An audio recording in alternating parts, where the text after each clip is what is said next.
Well, the lunchtime whistle and the morning's finally done.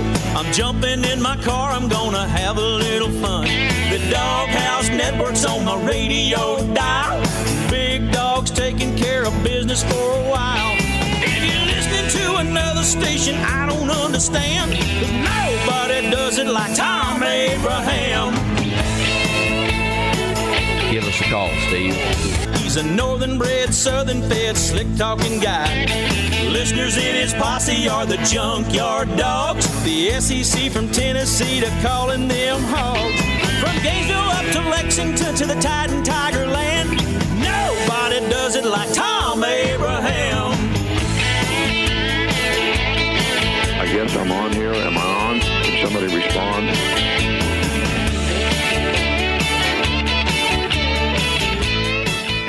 Good afternoon, everyone, and welcome to a Top 10 Tuesday in the Doghouse. And today's Top 10 is going to deal with the recently completed NFL draft and the schools that produced the most talent. And along with that, I have an interesting article to share from The Athletic, a study as to which schools develop the most talent. And what is fascinating about the article is that it talks about it goes into how many 3- and 4-star kids are developed into NFL draft picks, not just 5 stars.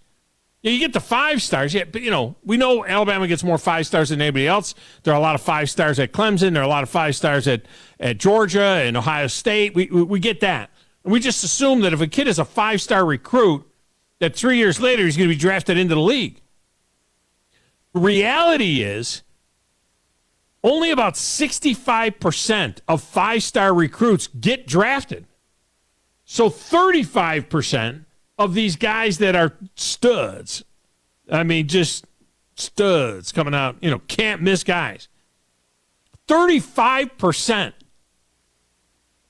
of these 5 stars, which are about the top 30 to 35 in each class, right? There's only, people think all these guys are 5 stars. There's only about, in the composite, there's only about 32, 33 guys that are ranked as 5 stars. 35% of those guys are never drafted. Never drafted. There's a lot to unpack in the data, and hopefully we can get to that. Now, of course, the Titans moved up to the second round to snag Will Levis out of Kentucky, while Hendon Hooker was still on the board, which made some people upset in Titanville. Levis was thought to be no worse than a, top 8 pick or so throughout this deal. I'm going to be the top pick. He's going to be the second. He's going to be the third. People are going to move up into 2 to take Will Levis. All this talk about Will Levis this and Will Levis that. And then all this talk about, he's a project. There's some issues there, blah, blah, blah. But then Anthony Richardson goes 4. Who's more of a project, Anthony Richardson or Will Levis? So the Titans move up to him, and he falls to 33, which, by the way, cost him about $25 million to fall to 33. But being a second-rounder, he will earn free agency now after just 4 years instead of 5. So how long would the Titans let him sit? You know what I mean? The obvious thing is that, you bring Will Levis in. He's going to sit behind Ryan Tannehill. He looks like a bigger, stronger Ryan Tannehill. They have similar games, physical, move around. If you get to make sure he's 100% healthy, he was injured most of last year. His toughness is what allowed him to play, but he played poorly for him compared to his junior year. So you'd say that would be the right, and don't even talk to me about Malik Willis. Give up that number 7 Malik Willis to Will Levis. So you would think that, okay, that's the normal path, but now you're going to, a guy you only have control over for 4 years, you're going to let him sit for a year? What if he looks really good in camp and he looks really good in the preseason? Do you make the move and run him out there? It's a fascinating pick, to be quite honest with you. Joe Rexrode from The Athletic and 102.5 The Game in Nashville is coming up with his thoughts later on in the one. Now, I also have hockey on the brain. after an incredible first round of the NHL playoffs that saw both number one seeds eliminated in Game 7s. The Bruins had the greatest regular season ever. And they led Florida in the first round 3-1 in the series. And gagged like choking dogs. It's despicable. This may be the worst choke job ever. Ever. In anything. That President's Cup trophy, you could stick that thing where the sun don't shine. This is stupid. The President's Trophy was first awarded to the best regular season team in 1985-86. And in the years since, it's been nothing short of a curse. The trophy has been handed out 37 times now. 37 times. And only 8 of those teams went on to win the Stanley Cup.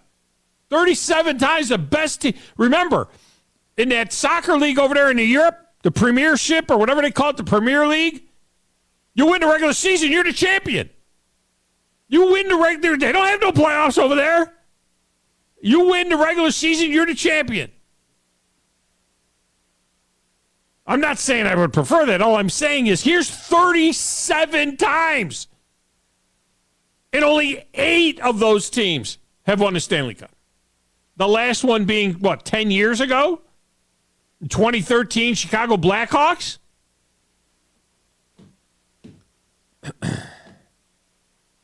And the Toronto Maple Leafs, who haven't won the Cup in 56 years and just ended the longest playoff winning drought, just won their first playoff series in 19 years, are now somehow the favorites to win the Cup. The Toronto Maple Leafs. Greg Wyshynski from ESPN.com is coming up at 1 to talk me down off the ledge. So the entire first hour is open for your calls. Phone lines are open 256-576-4977. You can text the show at 732-9TA-SHOW. 732-982-7469. It's a great way to communicate with us. My Twitter feed is at Thom Abraham Show. Station's feed is at 97.7 ESPN. We're on Facebook at 97.7 ESPN, where you can watch the show. You can watch it on Twitch and YouTube at WZZN TV. Go to 977ESPN.com, get links to all of that stuff, and while you're at it, get our apps, both of them, the Zone and the Blitz. And there you can find links to Zone 2 and 3 and 4 as well. All our alternate streaming channels for more great programming. Check out our programming calendar at 977ESPN.com. You know, a theme all off-season is going to be in the SEC. I mean, from 2 months ago ad nauseum till what? Next January? Is going to be the demise of Nick Saban and the Crimson Tide and the rise of Kirby Smart and the Bulldogs. Of course, they were throwing dirt on Saban back in 2015. They threw dirt on Saban in 2017. Because if it was up to you, we're 6 foot under already. Gone. Gone. If it was up to you, buried and gone. And as amazing as it is that Georgia has won back-to-back natties, which is amazing, right? Anytime you win back-to-back, that's amazing. They're going for a three-peat. Just consider this for a moment. Listen to this, because I read this like 4 times in a row because it's stupid and it didn't make sense. When you read it, it doesn't make sense. Think about this. Alabama is trying to avoid the first 3-year national championship drought in the 16 years of the Nick Saban era. Just think about that for a minute. They're trying to avoid the first 3-year national title drought. In the first 2-year absence from the SEC championship game since 2010. Just think about that for a minute.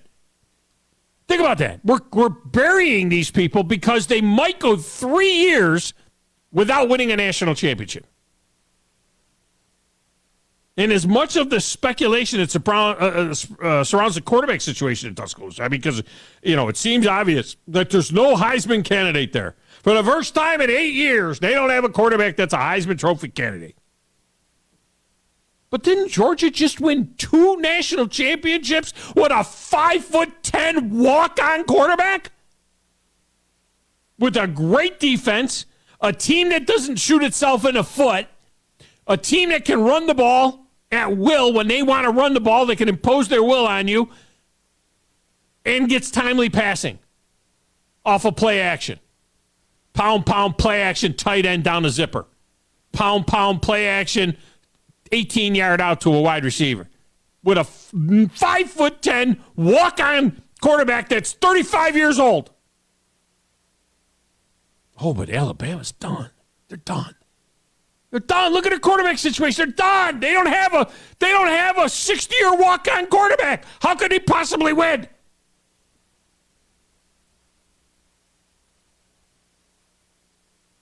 God, I'm a little fired up today. Why is there such a double standard? Why is it okay for Georgia to go win 2 national championships with Stetson Bennett the 15th, and it's impossible for Alabama to be competitive with any one of the 5 scholarship quarterbacks that they've got in the room now?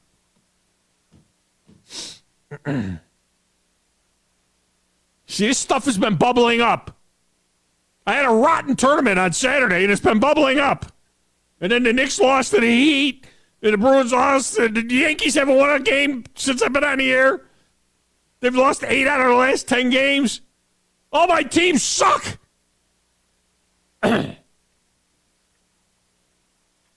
Gone.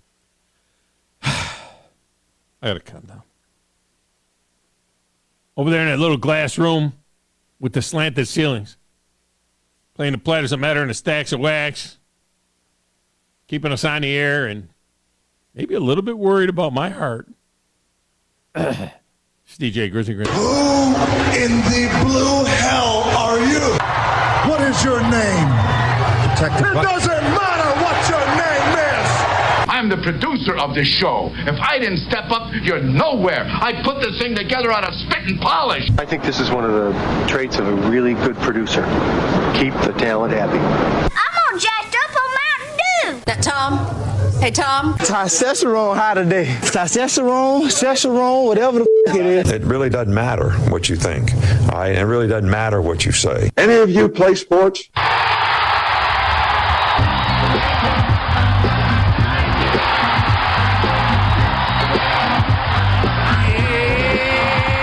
right, so Grizz, Kramer says it could be worse. You could be a Sabres fan and have the longest playoff drought. And you know what? I don't know if that's worse. Because let me explain to you this way, and I don't mean to hurt you. I'm not trying to hurt you where you in the feels. Never, okay? never. I'm just saying 28-3. I mean, what's worse, 28-3 and blowing that game, or never having been there? You know what I mean? I mean, I wouldn't even want to. I would rather not even make the playoffs than go through the whole thing, be 28-3 in the Super Bowl, and get beat, because that's what's happened to the Bruins. Yeah, I don't know what was worse, 28-3 or the extremely hot wing that I had to eat over at the the wing contest over at Hazel Green for the Hazel Green football team, and Coach Charlie Wilburn. I want to appreciate him for doing that for me as well. It is pretty bad. It's pretty bad when you can watch your team just kind of fold like that, just kind of collapse. Because, I mean, that's kind of what the Falcons have done ever since 28-3. Like, it hasn't been the best. They got the goalie that is going to win the Vezina Trophy, which is the best goalie of the year. The kid was unreal all year long. His goals against was under 2. His save percentage was like .980. I mean, he had this ridiculous season. Best goalie in the league. You're up 3-1, all right? And the kid turns into a sieve. I mean, literally turns into it. They had to bench him before the Game 7. They benched him and went with their backup before Game 7. Can you imagine? And think of another sport where something like that would happen. That this is your number one guy, and it's Game 7, and you can't run Justin Verlander out there because he sucks. You know what I mean? Or Clayton Kershaw or something. I mean, it's a total collapse, and it just looks bad. And it looks bad, and it's awful. I can't even understand it, to be honest with you. I don't understand how when you're a professional athlete and you go up on somebody, I get it. They're professional athletes too. They should be able to come back, but you should be able to like seal the deal. You know what I mean? Like you should be able to finish the game out. It's the hardest game to win in any series. Is the clinching game. Game 4 is always the hard. You know, the fourth win is always the hardest win in any series. It is. And the thing is, it was funny, and I'll talk about this with Greg. It was almost like the Panthers and the Kraken. I mean, the Kraken took out the defending champion. The Kraken. We don't even know who they are. Seattle Kraken in their second year beat the defending champions. It's almost as if the team that is such a big underdog like that, you're down 3-1 and you don't give a crap. You play totally loose and goosey-loosey. Who cares? Yeah, you're just out there skating around. Well, you would have thought that the Rangers would have been able to do that against the Devils because, I mean, the Devils, for as long as they've been on a drought. Yeah, but there was a 4-5. You know what I mean? They were both the Rangers and the Devils. The Devils were actually the higher seed. So the Devils, you know, they should have won that, even though there were more Ranger fans at that game last night than there were Devil fans. That's what I'm saying. That's like you don't expect like more Devils fans to show up, or you just don't expect like that to be the franchise, to be the bigger franchise in these kind of situations. Like the Kraken, for instance. Like someone said to me this weekend, they said, "Oh man, the Kraken are really good." I'm like, "Yeah, it's like when the Vegas Knights were in the expansion draft. They got a team. They immediately made it to the Stanley Cup playoffs. So it's like finals. Yeah, in the finals. Yeah. So I mean, it's just it's kind of weird how hockey works like that. But when you see a big upset like that, the defending Stanley Cup to go down like that, that's huge. Yeah. All right, let's get a quick break, and then we'll come back. Phone lines are open. Wolverine Dan is on the line. You can jump in line behind him. We have a Tuesday Top 10 as well, letting you know the teams that had the most picks in the NFL draft as well. We'll get all of that in. Open lines the entire first hour. Tom Abraham Show, 97.7 ESPN The Zone.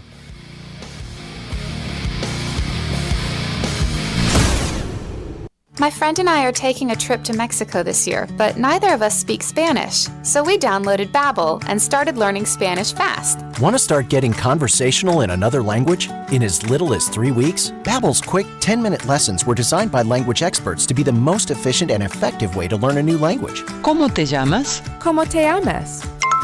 Babbel, language for life. Celebrating 10 million subscriptions sold. Now try Babbel for free at Babbel.com. That's Babbel.com.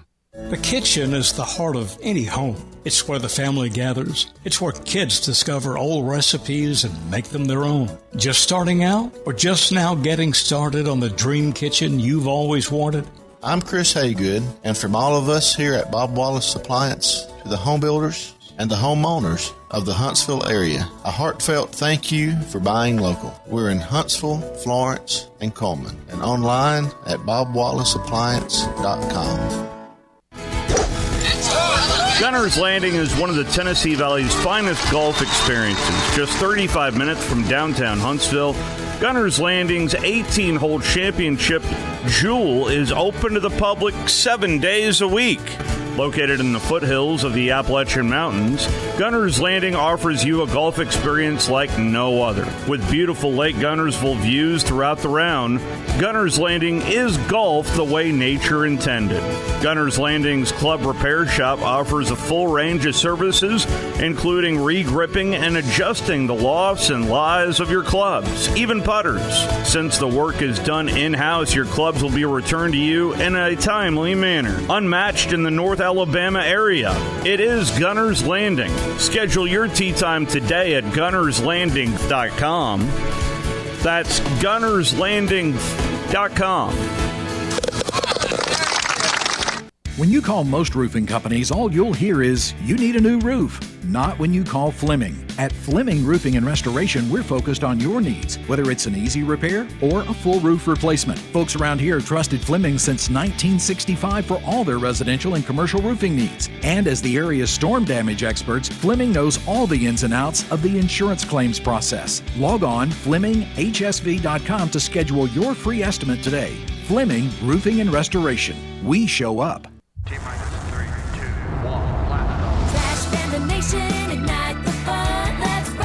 Your Your Rocket City Trash Pandas return home for 6 games starting this Tuesday as they take on the Tennessee Smokies. The first 1,000 kids into Toyota Field will receive a pair of Astronaut Racer Neil-themed Trash Pandas socks. Get your tickets while they're still available now at TrashPandasBaseball.com. Let's rock it.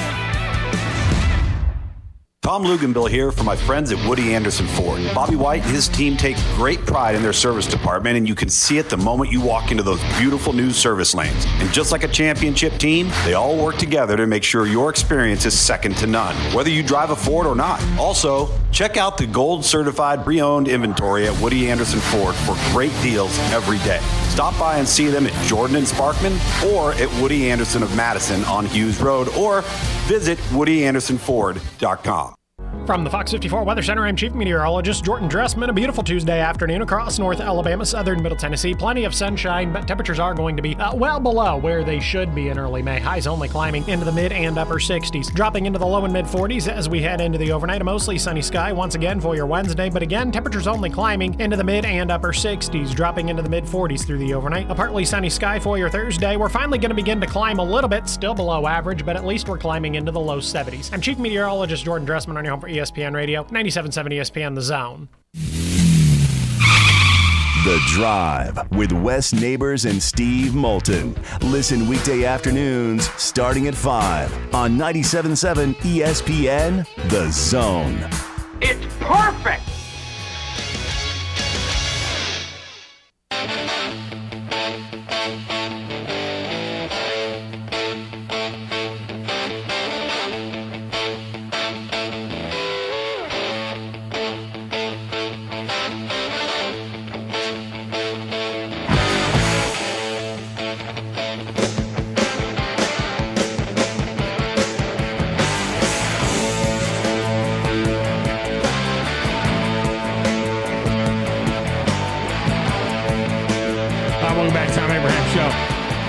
Segment of the show brought to you by Woody Anderson Ford. For all your service needs, it's Woody Anderson Ford. They can take care of your vehicle, whether it is a Ford or not. That service department is ridiculous over there. It's second to none. And when you see the jobs that they do, you'll understand it. It is great. Don't forget the certified gold pre-owned vehicles as well at Woody Anderson Ford. The inventory continues to grow. Go to WoodyAndersonFord.com and learn more. That's WoodyAndersonFord.com. All right, phone lines are open if you want in, 256-576-4977. That'll get you into the show. We go to the lines with Wolverine Dan. Wolverine Dan, welcome to the show. How are you? Well, Tom, misery loves company. That happened to me, too. The Red Wings had the best record, most points ever, and that's the same thing what Boston did. You know, it happens, man. You get in the playoffs, get a hot But that wasn't first round, was it? That wasn't first. They didn't go out in the first round. See, this is the different. It was the Red Wings record that the Bruins beat. But when that happened with the Red Wings, what was it? 96, 97, 97, 98, somewhere in there. 97, 98 is when they won back-to-back. I think it was 96. So, but and I know they didn't win the cup, but they didn't get beat in the first round by the 8th seed. You know what I mean? Well, you know. What do you do, man? What do you do? Come on. I mean, nowadays, look at these guys, these franchise teams like the Kraken. You know, I mean, like the Vegas team, all right? They get all these great players, you know, and they pull from all these teams. They have to give up some of their great players, and then it lowers their competition level. And then you got these teams coming in. Hell, they're still wet behind the ears for quite a lot, and they're in the Stanley Cup championships. Yeah, it's a good point. Anyway, with that said, let's talk a little bit about the draft. Woo! Restore the roar, baby. Oh, that's right. That's right. We picked the Gibbs kid up. All right, best wide receiver last year for the Crimson Tide. He had the most catches. He can wheel. He's fast. He's big, and he can catch the ball. I love it. And then you go with that. You got the linebacker from Iowa, which is a Dick Butkus Award winner. Yeah. I love it. Big boy, 6'5", 250 plus. Then we got the tight end last year from Iowa, the same team there, and he's pretty good stud. He's got good hands. And, you know, the great thing is that we picked up another Bama boy in Bain, all right, the quarterback. So I love it. And then icing on the cake, I will say a couple layers of icing because you got Hendon Hooker. I'm telling you, Tom, what a pick. That was a steal. This kid had the best completion ratio for long balls in the SEC, over 70+%.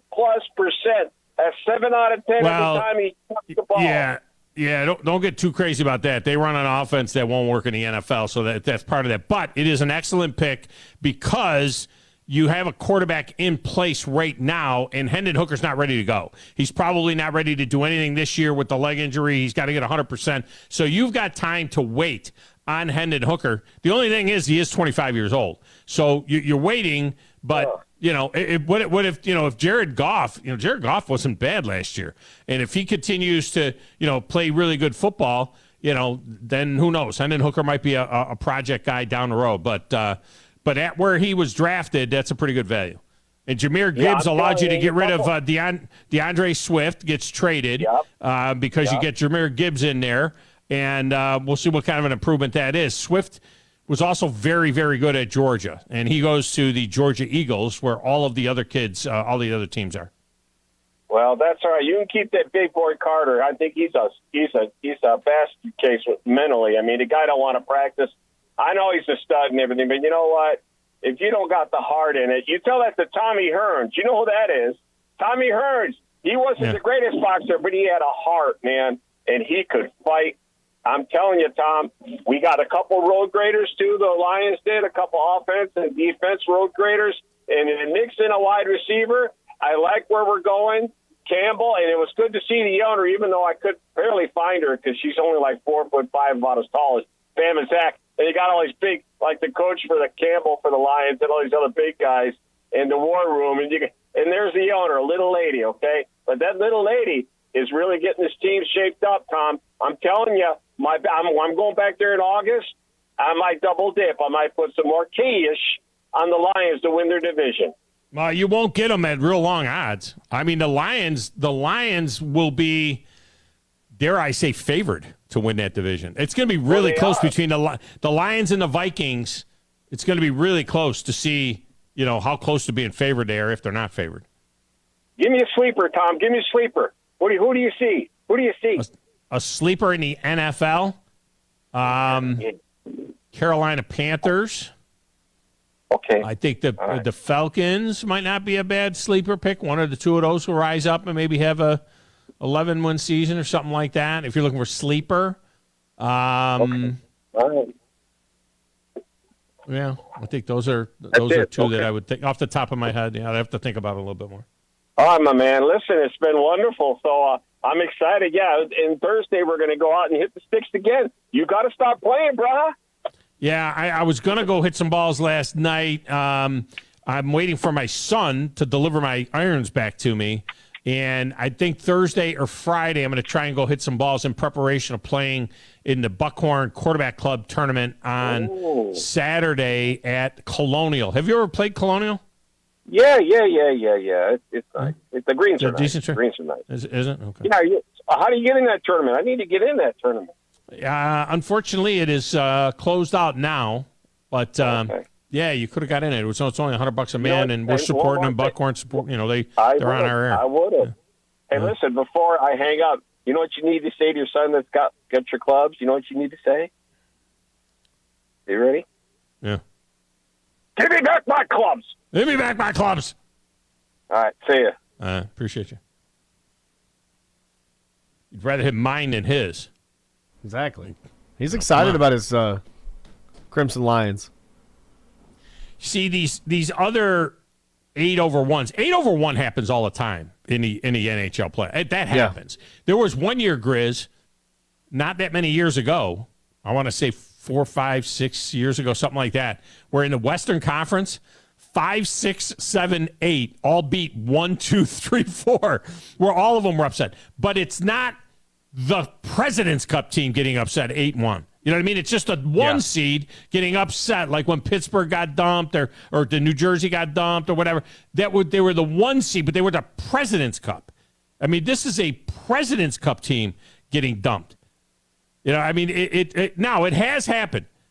All right, the Bruins are the 7th President's Trophy winner to lose in the first round of the playoffs since 2000. All right, the Blues, 2000 Blues, 2006 Detroit Red Wings. Maybe that's who he was thinking of. 2006 Detroit Red Wings, 2009 San Jose Sharks, 2010 Capitals, 2012 Canucks, 2019 Tampa Bay. So there you go. There is six President Cup teams that got beat in the first round. That's what kind of a curse this thing is. First round. But this one's the worst of all of them because this is the greatest, this is the best regular season in the history of hockey. It's just nuts. All right, Grizz, fire me up some Tuesday top 10. Give me a little list, Tuesday top 10 action. Will you hit me up? Let's just a little bit here. 10, 9, 8, 7, 6, 5, 4, 3, 2, 1. It's the Tuesday Top 10. All right, Grizz. This is the colleges that produced the most draft picks this year. There was a lot of balance this year. I mentioned that there was 62. I mentioned this, I guess, in the Unleashed because I wasn't on the air yesterday. The SEC led the country with 62 draft picks. Yeah. Second was the Big Ten with 55. Now, the last 2 years, the SEC had 65, so they were down 3 from the last 2 years. And this is the gap. The gap is closing more. I can assure you that the gap is closing. The gap closed more than it has had in the past. But this year, in terms of schools, Alabama and Georgia led the way with 10. Remember, Georgia last year had 15. The 25 over the last 2 years is a record for Georgia. So Georgia had 10, Alabama had 10. So back in 2021, Alabama produced the school record 6 first-round draft picks. Yeah. Alabama had 10 players go overall in 2022 and 2023, which is sharing Georgia for the same most players taken in the 23 event. So, I mean, it's just like Bama's. They've had Georgia and Alabama, but Georgia had 15 last year. Right. So Georgia has the most ever over 2 drafts. Correct. Right? The most ever in back-to-back draft. They have 2. So Alabama and Georgia had 10 in this draft. All right, that led the way. Right. Michigan had 9. That was number 2 on the list. TCU had 8. See what going into the national championship will do for you? TCU had 8, and then Ohio State, Penn State, Florida, Clemson, LSU, Oregon, and Pitt had 6. All right, so that's your Tuesday top 10. Alabama and Georgia at 10, Michigan at 9, TCU at 8, Ohio State, Penn State, Florida, Clemson, LSU, Georgia, or LSU, Oregon, and Pitt at 6. Would you think that Pitt had 6 players drafted? I mean, think about it. Oh, Florida State had 1. I mean, you know what I mean? South Carolina had 2. Pitt had 6. That's the outlier of here. TCU at 8. Ohio State with only 6. Aaron Donald came from Pitt, so I mean, it's like there's obviously talent coming from. And again, that's one dominant player. That's 3 players right there. Larry Fitzgerald came from Pitt. Dan Marino came from Pitt. It just seems like from Pitt. They had 6 this year, though. Did they add Addison to that, or is he USC? No, that's a USC. Yeah, I understand. But that's like saying Jahmyr Gibbs was drafted out of Georgia Tech. Hey. He wasn't saying, go Yellow Jackets at all. Yeah. Now, one of the interesting, when you dig deeper into the data about 5 stars and 4 stars and everything else, so only about 65% of all 5 stars end up being drafted in the NFL. Yeah. But of the teams that this is now since, I think this is since, how many years is this? It's going back about 12 years now, 12 or 13 years. All right, 11 years. So the Athletic dug into 11 years of this data, and they came up with, they had 3 guys, including our friend Mitch Light, working on this project, and they came up with this information. Now, Stanford, they've only had 6 5 stars. 5 of their 5 stars that they've had over the last 11 years, 5 of their 6 were drafted. But Clemson has had 16 5 stars. 12 of them were drafted. Texas A&M has had 11, 8 were drafted. Miami's had 7, 5 were drafted. Now, Alabama's had 44. So you're going to maybe have a higher miss rate. Alabama is 5th on this list in terms of their 5 stars getting drafted. Alabama's had 44 5-stars. 30 of them have been drafted. But you know what that means, Grizz? Yeah. Reverse that for a second. That's 68%, but just reverse that. Alabama has drafted 14 5-star kids in the last 11 years that didn't even get drafted into the NFL. Not even seventh-round draft picks. I mean, that's kind of interesting that way. So what's happening with Alabama, they get so many 5s, they can afford to miss. Oh, yeah. You see, like, Clemson has only had 16 of them, and 12 got drafted. Alabama's had 44. 30 got drafted, but that means, they've had almost more not get drafted than Clemson's even had. Florida has had 18 5-stars. 12 of them got drafted. And another thing to the Saban knock, I mean, we talked about it before, I believe. It's like, you got 44 first-round draft picks, but you got 27 losses overall in the time you've been at Alabama. So it's just like, that's insane. Now, you know who's done the worst with 5-stars getting drafted? Texas is the worst. They've had 17 5-stars, only 4 drafted. Yeah, I can see that. Oklahoma, 12 5-stars, only 3 drafted. And then Auburn. Auburn has had 13 5-star kids. Now, just think about that for a moment. Think about how competitive Auburn has been against Alabama. Because they really have been. They've been more competitive against Alabama than anybody else during the Saban era, right? Because they've got like 3 or 4 wins during the Saban era. So they've been more competitive than anybody else against Alabama. Alabama's had 44 5-stars in 11 years. Auburn has had 13 5-stars in the same 11-year span. And of those 13 5-stars, only 4 got drafted. And another team that's underachieving, Tennessee. Tennessee has 10 5-stars that they've brought in. Only 4 of those kids got drafted. And Notre Dame, remember Notre Dame used to be the king of recruiting? I mean, it was like Notre Dame just picked people. You realize in the last 11 years, Notre Dame has had a total of 7 5-star kids. In 11 years, they've had 7 5-star kids and only 3 5-star kids that got drafted out of Notre Dame.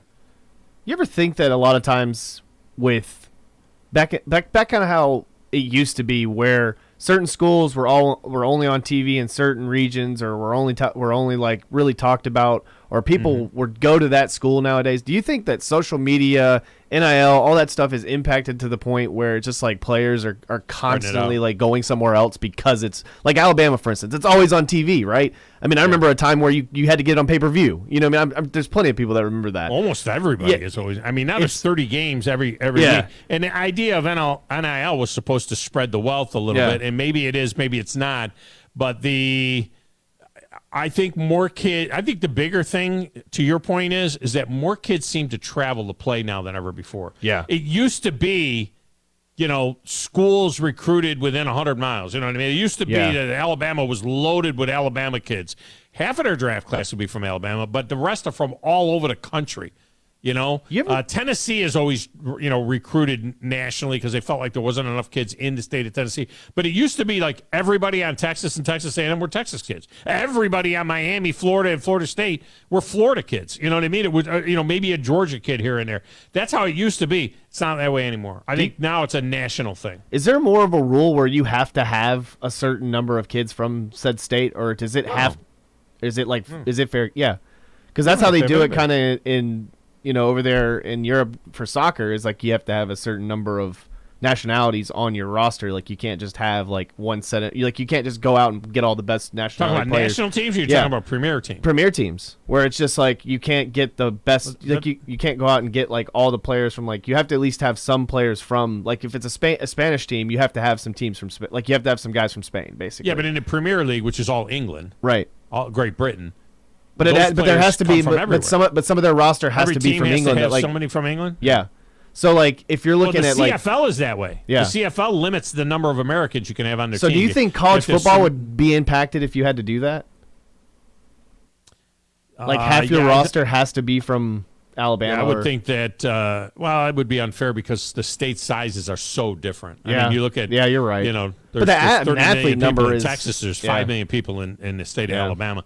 It would be tough, but the South would dominate even more. The SEC would dominate even more. Just take half my players' thanks, Yeah, I mean, it's just like, okay, well, we'll just take these kids and beat your butt. I guess it's like, it's more competitive that way anyway.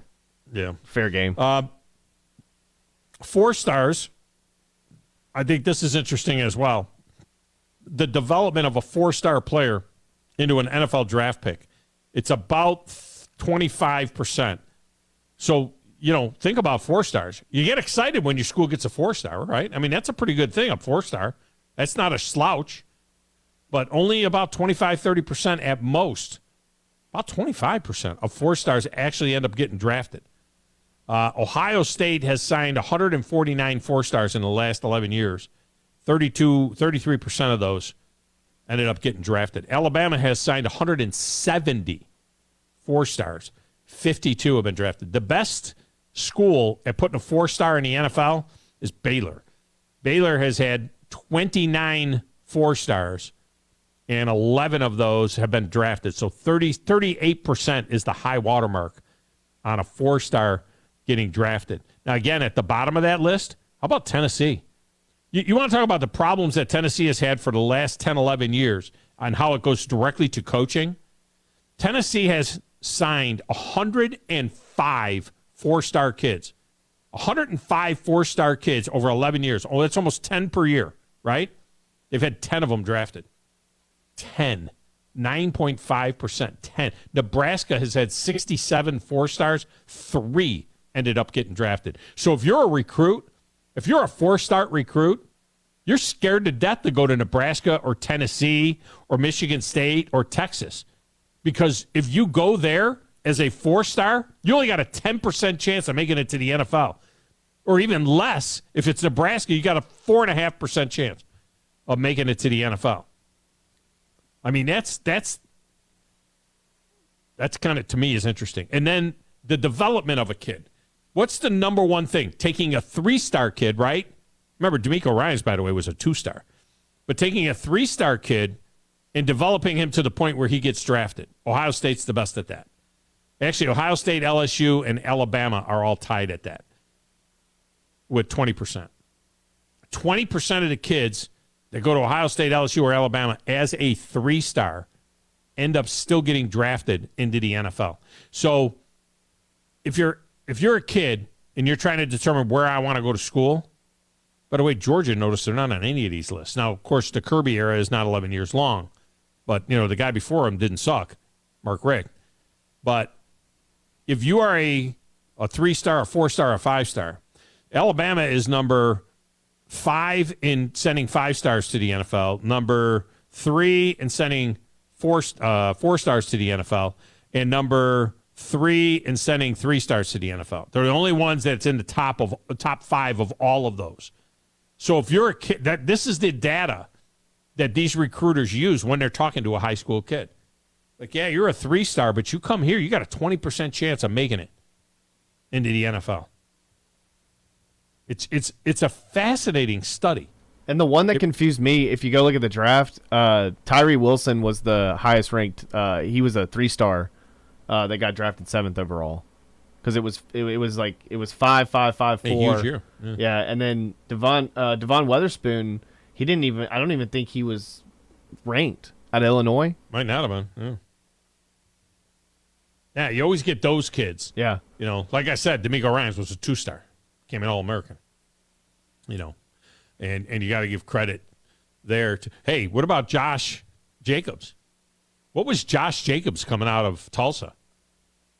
Josh Jacobs, he got Alabama's last Scully back in whatever year that was, 2017, 2018. I think Josh Jacobs was a 3. Yeah. 3-star. Outside of the top 300 kid. players. Yeah. 3-star kid that was a first-round draft pick or a top draft Drew pick. DeArmond anyway. showed somebody some tape, and then all this is history. You think that's how it happened? And I think solely, I was there for Drew majority of that. Yeah, it was crazy. That was Drew. Huh? That was Drew. Drew went and found him? Yeah. Drew the bird dog? Drew told him about some tape, and he was I can't recite it word to word. He showed some coach some tape, and all this is history. I didn't know that Drew gets credit for Josh Jacobs. Drew DeArmond should have some solid credit. Like when they do a biopic about him or whatever or something. Like Drew DeArmond better be in one of the seats, when they have that 30 for 30 for Josh Jacobs. I better see like Drew wearing a Duke hat and an Alabama shirt. You know what I mean? Like sitting there, rocking, talking about the times of. So if Alabama ends up being better than Duke in basketball on a regular basis, do you think he drops the whole Duke thing? I think so.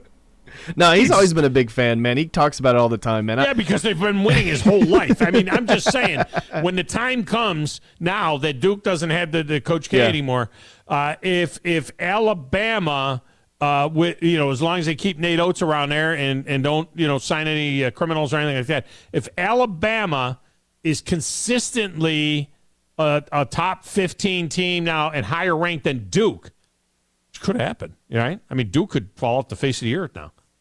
If that were to happen, do you think Drew would abandon the whole Duke, that ripped that Duke thing off of his car and everything else? No, I don't think so. No. Because I think the only reason he likes Duke basketball is because Alabama basketball wasn't that good for all those years. He needed to have a basketball team he could pull for in March. I don't think he flip flopped. I think he was just like, I think he's just always been a fan. I think I get it. They were.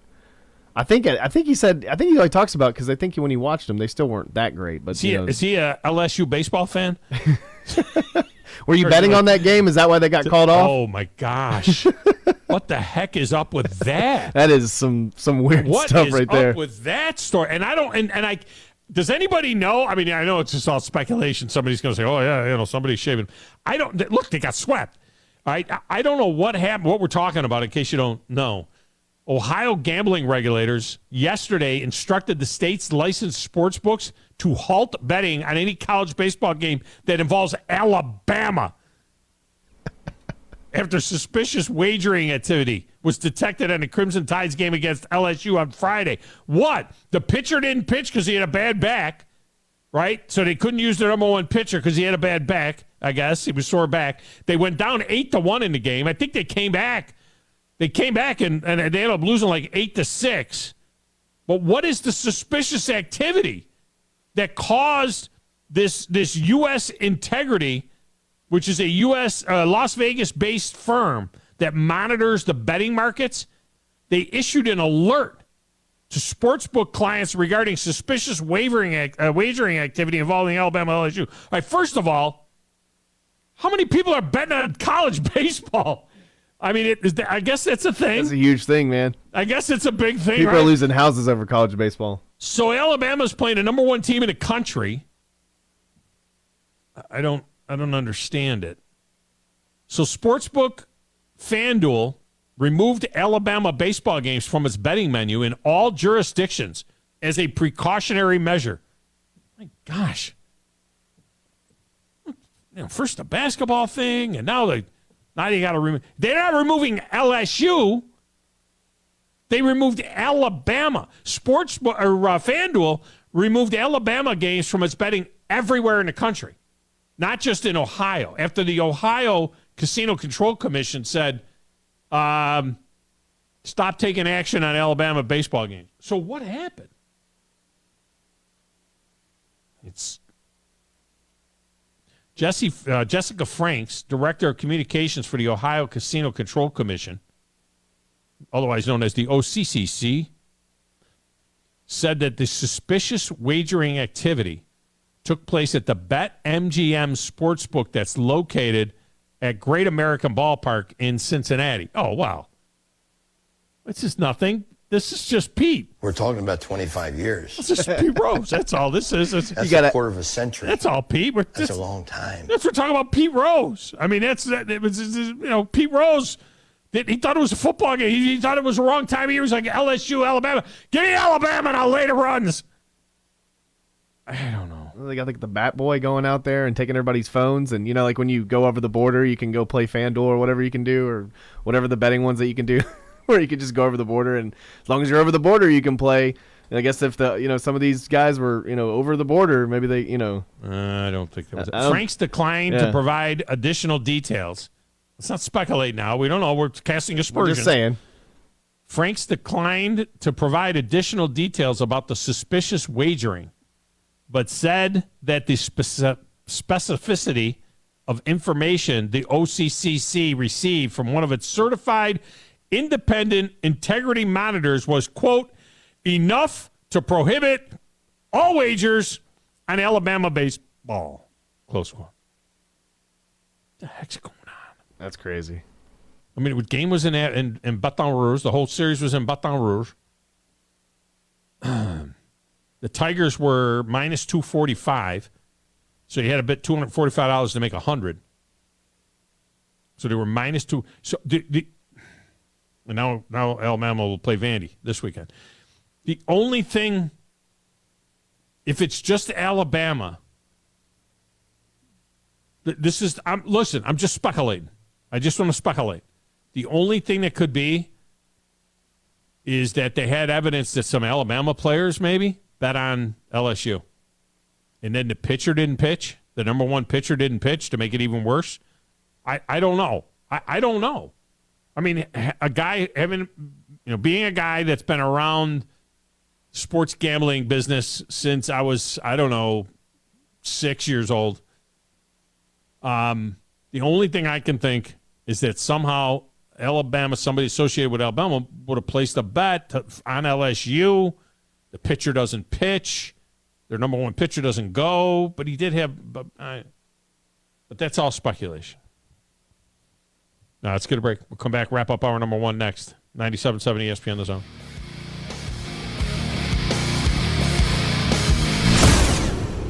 Make this the summer you finally get your own backyard pool from Superior Pool Construction. Family owned and operated, our team can have you swimming and splashing in no time. And now is the time to choose your custom fiberglass pool. Superior Pool Construction has a few spots still open for quick installation this summer. 80 different pools to choose from and 12 in beautiful Diamond Tech colors. All come with a 50-year manufacturer's structural warranty. Call Superior Pool Construction now. 256-284-5953. 284-5953. Now open, this is your invitation to experience the grand opening of AVIQ's new 10,000 square foot showroom. The best brands in home audio, home theater, and home automation. The place to see and hear and feel and listen and watch. The place where you can audition top brand audio and video equipment before it goes in your home. World-class brands now available in Huntsville. Come experience the difference. 1833 University Drive, just east of the Parkway at the all-new AVIQHSV.com. This is Wes Neighbors with Philip with Eagle Insulation, and we have an announcement to make. Yes, Wes, we are now Eagle Masonry and Insulation. We're still a place to call for your installation needs, but now we offer masonry services. What kind of masonry projects can you handle? Wes, no job is too big, no job is too small. We can do renovations, new construction, outdoor fireplaces, fire pits, brick landscape borders. Well, when you came out to my house, you did both the insulation and masonry at the same time. You guys did rock for me, you did brick for me, and you insulated my house. That's usually done at the same time that you're building a house. Absolutely. It really capitalizes on two services you need at the same time, and you can get one company to handle both of those. Philip with Eagle Insulation will come out, do your installation. He'll do your masonry. They do a great job. They guarantee your work. Check out more online at insulatewitheagle.com and schedule your free examination today. 256-755-1556. Thanks, Wes. Here's Bobby White from Woody Anderson Ford on their service department. President's Award winner 2 years in a row. That's only given to the top 10% of Ford dealers in customer satisfaction. So we're very proud of the service department. And our body shop. If you happen to get into an accident, which not a lot of people just want to go down and see a body shop, but if you get into an accident, award-winning body shop. We have state-of-the-art paint booths back there. They're waterborne paints that we use, friendly for the environment. We've got our production system, the way things are in and out. We have the fastest cycle rate in town of getting your vehicle in, getting your vehicle out, and assured that it's fixed right. We take pictures before it's wrecked, and not only after, but we take it as we're putting the parts on. All done to above industry standards. So I'm proud of our body shop too. Don't forget our parts department. So you don't have to need parts, performance parts, or just parts if you're a weekend mechanic. Woody Anderson Ford, located at the corner of Jordan and Sparkman, as well as Hughes Road and Madison. You can also check out the great deals at WoodyAndersonFord.com. My friend and I are taking a trip to Mexico this year, but neither of us speak Spanish. So we downloaded Babbel and started learning Spanish fast. Want to start getting conversational in another language? In as little as 3 weeks, Babbel's quick 10-minute lessons were designed by language experts to be the most efficient and effective way to learn a new language. ¿Cómo te llamas? ¿Cómo te llamas? Babbel, language for life. Celebrating 10 million subscriptions sold. Now try Babbel for free at Babbel.com. That's Babbel.com. And now a man who knows what you ate for breakfast. Time now for the biggest thinker of them all. He knows it all. He is Drew DeArmond. Listen to Drew and Scott Tyson weekday mornings. It's Talkin' Ball on 97.7 ESPN, The Zone.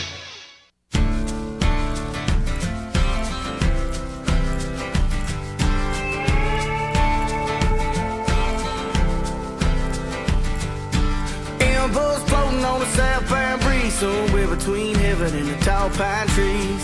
Hard land, I'm missing you. Welcome back, Tom Abraham Show. All right, let me slip Paulie and the cape in here. Paulie, welcome to the show. How are you? Pretty good, Tom. 3 things. Number 1, they drank the Kool-Aid in Boston, didn't they? It wasn't Kool-Aid. It was freaking 65 wins. They drank That's the not Kool-Aid Kool-Aid. on that. They compared. There's no Kool-Aid. They don't go to 65 wins. Yeah, but that's what they drank. Hey, we won 6. We should be unstoppable. They compared that team to my 79 to 82 Islanders. Really? They got hosed. Number 2, Dion. It's okay to move from HBSC up to Division I, but if there's not a 6'4" monster that can play defensive end gone already in the draft, what do you think? You're going to find him in the HBSC? Really? 6'4" monster? He's going to be laying there. Well, right? it's also Round 7? disingenuous of Dion to abandon the HBSC and then say HBCU, to abandon the HBCU and then turn around and say, "Oh, the NFL should have drafted more guys." Well, why? You left. I mean, you obviously don't. You know, you went. You know what I mean? But why? Yeah. And number three, Mel Kiper. When I watched it on Saturday, the draft, he had his top 10 best available. That guy Valentine, that cornerback from Kentucky, I lost 2 drinks on him because everybody picked someone else compared to him, and then he sat there until the end. So what did everybody see differently than what Mel Kiper saw in Valentine as he sat there and guys, cornerback, safeties were picked ahead of him? But guess, talk to your guy behind the glass. But there was 2 Zachs left in the draft, and the one that made me money back started with a K. He'll tell you about it. I don't want to lose the license because of his last name. There you go. Anyway, right. That's my 3 things. Good job by Go you, Dolphins. Paulie. Go Dolphins. Go Dolphins. Drink the Kool-Aid. There's no Kool-Aid involved when you win 65 games. Chokers. Stinking, choking dogs. All right. A Vezina winning goalie that was playing for the Rochester Americans 3 years ago. All right, it's Tom Abraham Show. Greg Wyshynski's up next. Tom Abraham Show on 97.7 ESPN The Zone.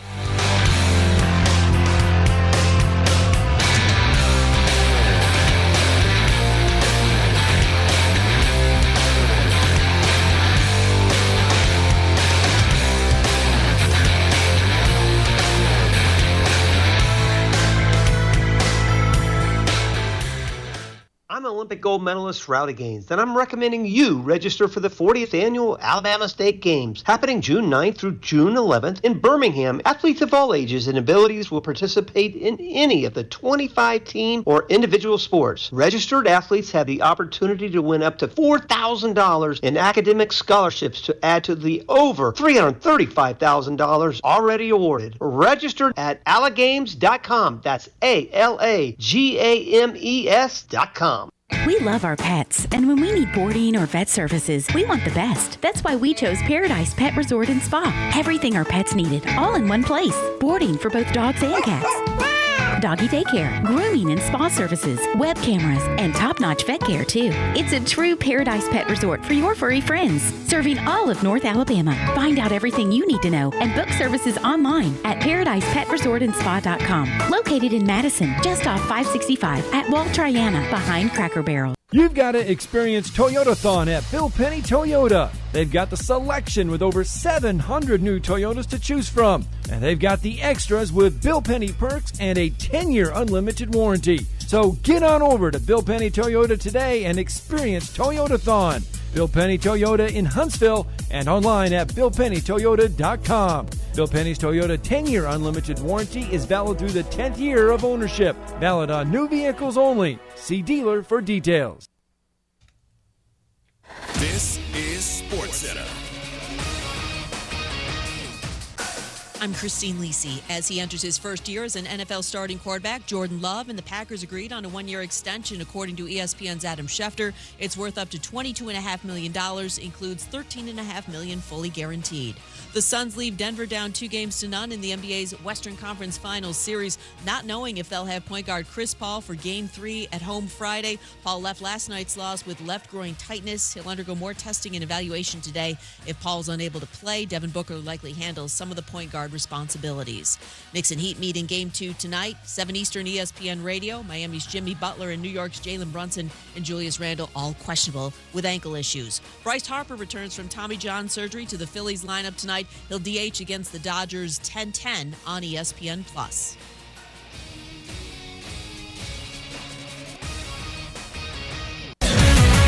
WZZN, Union Grove, Huntsville, Alabama. 97.7 ESPN, The Zone.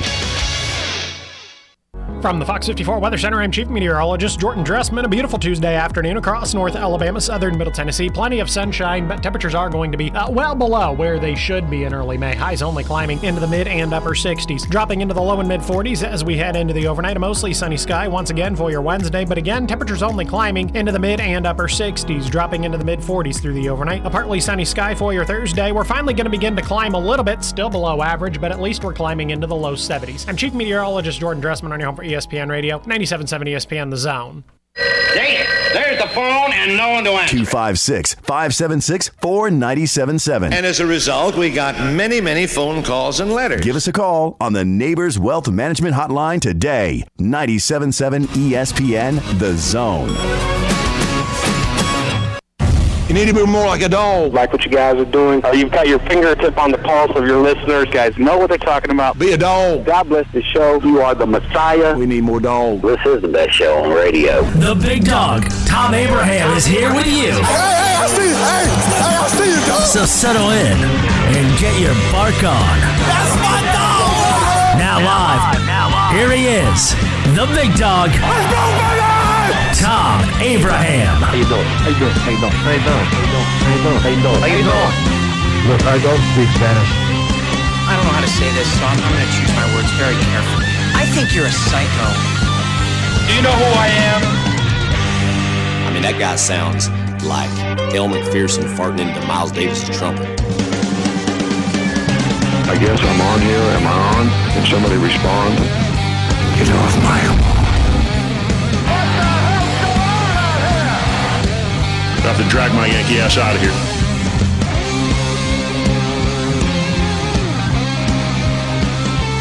Look, I appreciate Paulie and Kate, and he knows his hockey. I get that.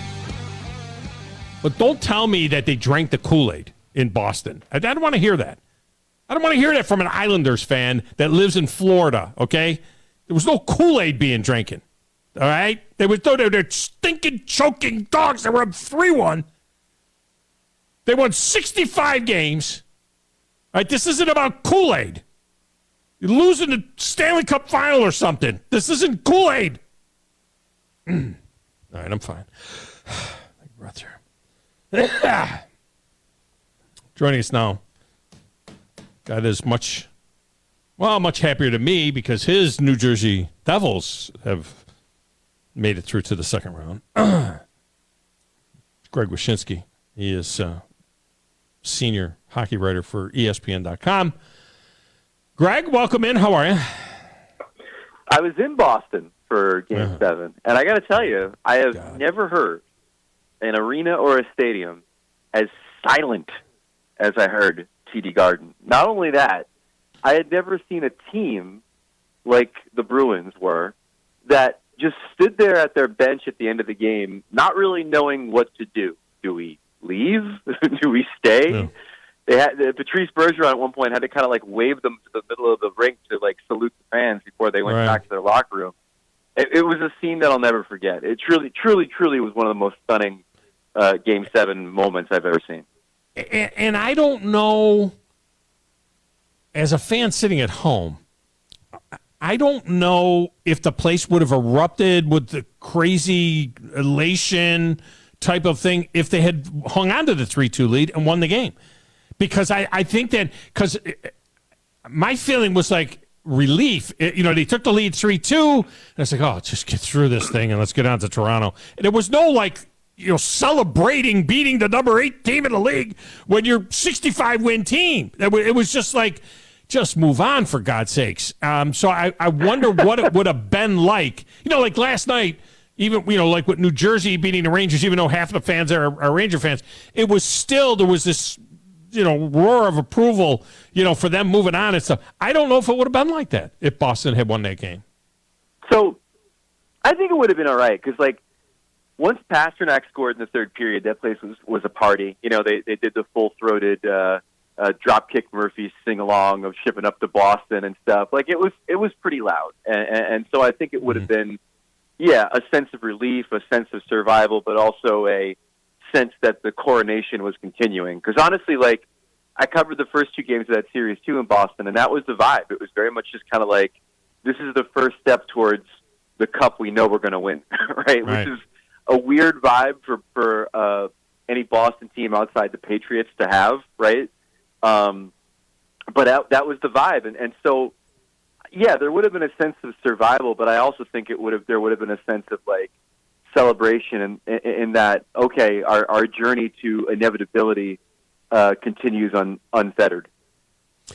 Especially because they, of course, they split those games in Boston, the first 2, but then they take the 3-1 lead, and it was it really felt inevitable at that particular point in time. And who thought that a goaltender who look, I mean, everything, this is all, Monday morning quarterbacking now, but who thought that a goaltender who's going to win the Vezina, who had this incredible year, but I couldn't get out of my head that he was a Rochester Amherst 2 years ago. You know what I mean? Or 3 years ago. I couldn't get that out of my head that the guy that was leading this team to this incredible regular season was a Rochester Amherst 2 years ago.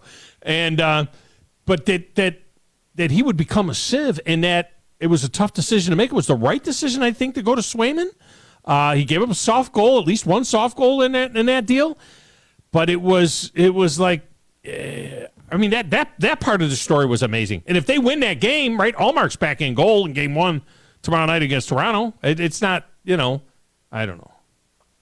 So here's the weird thing about the season.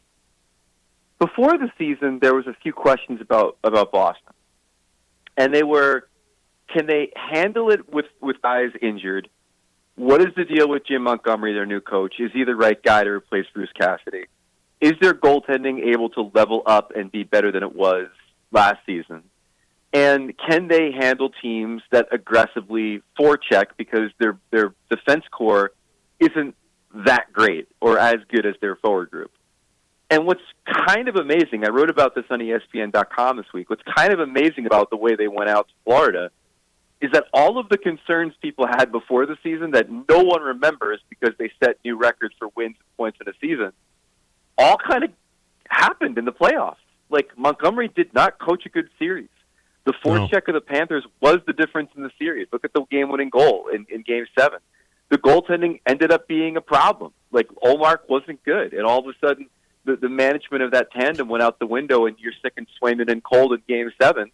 And then they couldn't handle the injuries because at the end of the day, although they won 2 games without him, when Krejci and Bergeron came back in for him, there were problems. Patrice Bergeron had 1 goal in 3 games and was a -6.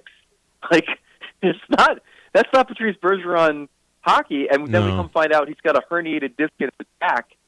So, they were beat up, they weren't themselves, and some of the things that people were legitimately worried about for the Bruins before the season ended up being problems in this series. Yeah, turning the puck over like crazy, and they just couldn't overcome any of that stuff. So then, there's so much odd stuff about this. This is what's glorious about the NHL playoffs. So you had the Rangers, you had the Bruins, you had Toronto, And so the only original 6 left is Toronto. The only one that cares about that is me, I think. But the only original 6 left team is Toronto. But I keep going back and looking at these odds. I get these guys that send me the odds from the various places and everything. And they keep telling me that Toronto is the favorite to win the Cup now. And I'm like, wait a minute. We went from Toronto winning their first series in 19 years to not even winning a Cup in 56 years. Did the Edmonton Oilers get upset too? I mean, what's going on here? How is the Toronto Maple Leafs now the favorite to win the Stanley Cup? How can that be? They have the easiest path. Like, you know, have a path. The Panthers are real good, and I think they're going to give them a series. I think it could go 7, but they're still the lowest wild card team in the East, and maybe even in the league this year. Without the Bruins in the second round to like torment the Leafs again, like their nemesis has been eliminated. On the other side of the bracket, the Rangers are gone. And there's at least a thought that the Carolina Hurricanes might be okay enough to out-defense the Devils, and then, you know, if they go to the conference final, I think the Leafs could beat them. So I think the odds are low because there's a higher probability they're going to play for the Cup. Not necessarily win it, but that they're going to be there. Because if you look over in the West, I mean, the Oilers have to get past a really tough Vegas team, and then either the Cinderella Kraken or more likely a really, really good Dallas team. So there's a lot, I cover the wagering space. I think it's just a matter of there being a lot more uncertainty in the West than there is in the East, and that's why the odds are a little bit more in the Leafs' favor. It feels like Edmonton beats them in 5 if they get there. But, I mean, that's what I'm saying. It's not the odds to come out of the East. It's the odds to win the Cup. But it feels like if it's Edmonton and Toronto, which is now my preferred final, although I wouldn't mind Edmonton, and I wouldn't mind seeing the Devils get through. I will say that. I don't hate the Devils. I wouldn't mind seeing. I hate Carolina. But if it were to be something like that, I think that Edmonton. I think almost anybody that survives the West, I think about anybody, has so much more firepower. It would seem like they would be favored over Toronto. Yeah, Edmonton Toronto is the best final on the board right now. Like, it was my number one final before the first round of the ones we could potentially see, because you'd have, whoever wins, it's Canada's first Stanley Cup since 1993, right? Like, that's an incredible drought being broken. It's the Leafs going for their first cup since 67. Oh, and by the way, the only thing standing in their way is the best player in the world, and his friend Leon. Like, it's an easy sell to even the most casual sports fan. But more than that, I mean, a lot of people listening might not understand the dynamic in Canada. Like, Canada hates the Leafs. Like, you go anywhere in Canada, they are. Well, they think that's the United States. They hate Toronto in Canada, except for Toronto. They think it's the United States. They think they're like North Buffalo or something. Right. But also, it's where all the media is located in Canada. So all like think about if like ESPN was just focused all the time on like the Boston team. So that's kind of how it is with Toronto, right? Like, if you're somebody living in Vancouver and you get national media, the nationwide joke is, well, how does this affect the Leafs? Like, whenever there's any hockey news. So I'm really interested to find the dynamic up there if they make it through and they play Edmonton. In particular, if you're a fan of like the Calgary Flames, the arch nemesis, the blood rival of the Edmonton Oilers, are you backing your hated rival against Toronto because you hate the Leafs that much, or do you take the Leafs against your hated rival? I don't know. It's a dynamic I'm dying to see. Well, I think there's generations involved here, too, because there's more people that are around still that remember the Edmonton dynasty than remember the Toronto dynasty. You know what I mean? You got to go back to the 60s and 50s. So you got all of those people. Edmonton is quintessential Canada. You know what I mean? That's Canada, cowboy Canada. People love that. Yeah, I would think a Calgary fan would pull more for Edmonton than Toronto. Let me ask you this. Now, your friends over at TNT have the Cup. Are they sucking on a tailpipe if it ends up being an all Canada final? Does that kill the ratings in the United States, or do we need like the Devils to get in there or somebody to get in there that can drive the number for American viewers? Because I know it'd be great hockey, so it doesn't bother me at all. But I guess in certain big markets or whatever, they might not even watch it if it was an all Canadian final. Well, not necessarily. Like, first of all, there are a few American markets still on the board that'll pop. I mean, like, Seattle, if they made it through, would be a sensation, right? Like a second-year team making it all the way through. Vegas does good numbers. Dallas traditionally, when they play in these championship rounds, does good numbers. And then obviously, Jersey's the New York market. They're an exciting team. They could probably pop a rating too. But the thing about an Edmonton-Toronto final that makes it interesting is this is not like two random non-playable character Canadian teams, right? This is the Chicago Cubs and or Boston Red Sox of hockey that have not won since the late 1960s. And that also have kind of, like you said, that Dallas Cowboys vibe of you watch them to root against them. And then on the other side, like Connor McDavid is legitimately the biggest hockey star in the world right now. Like he is on that level of Crosby, on that level of Ovechkin, on that level of you are watching the SportsCenter highlights to see what this kid does. And so having him in that series against a team with the kind of narrative that the Leafs have, you're not only going to be able to rope in the diehards, and you're not only going to be able to rope in some casual fans who just want to see what happens, but I think it becomes a story that maybe could transcend hockey a little bit, considering what's at stake.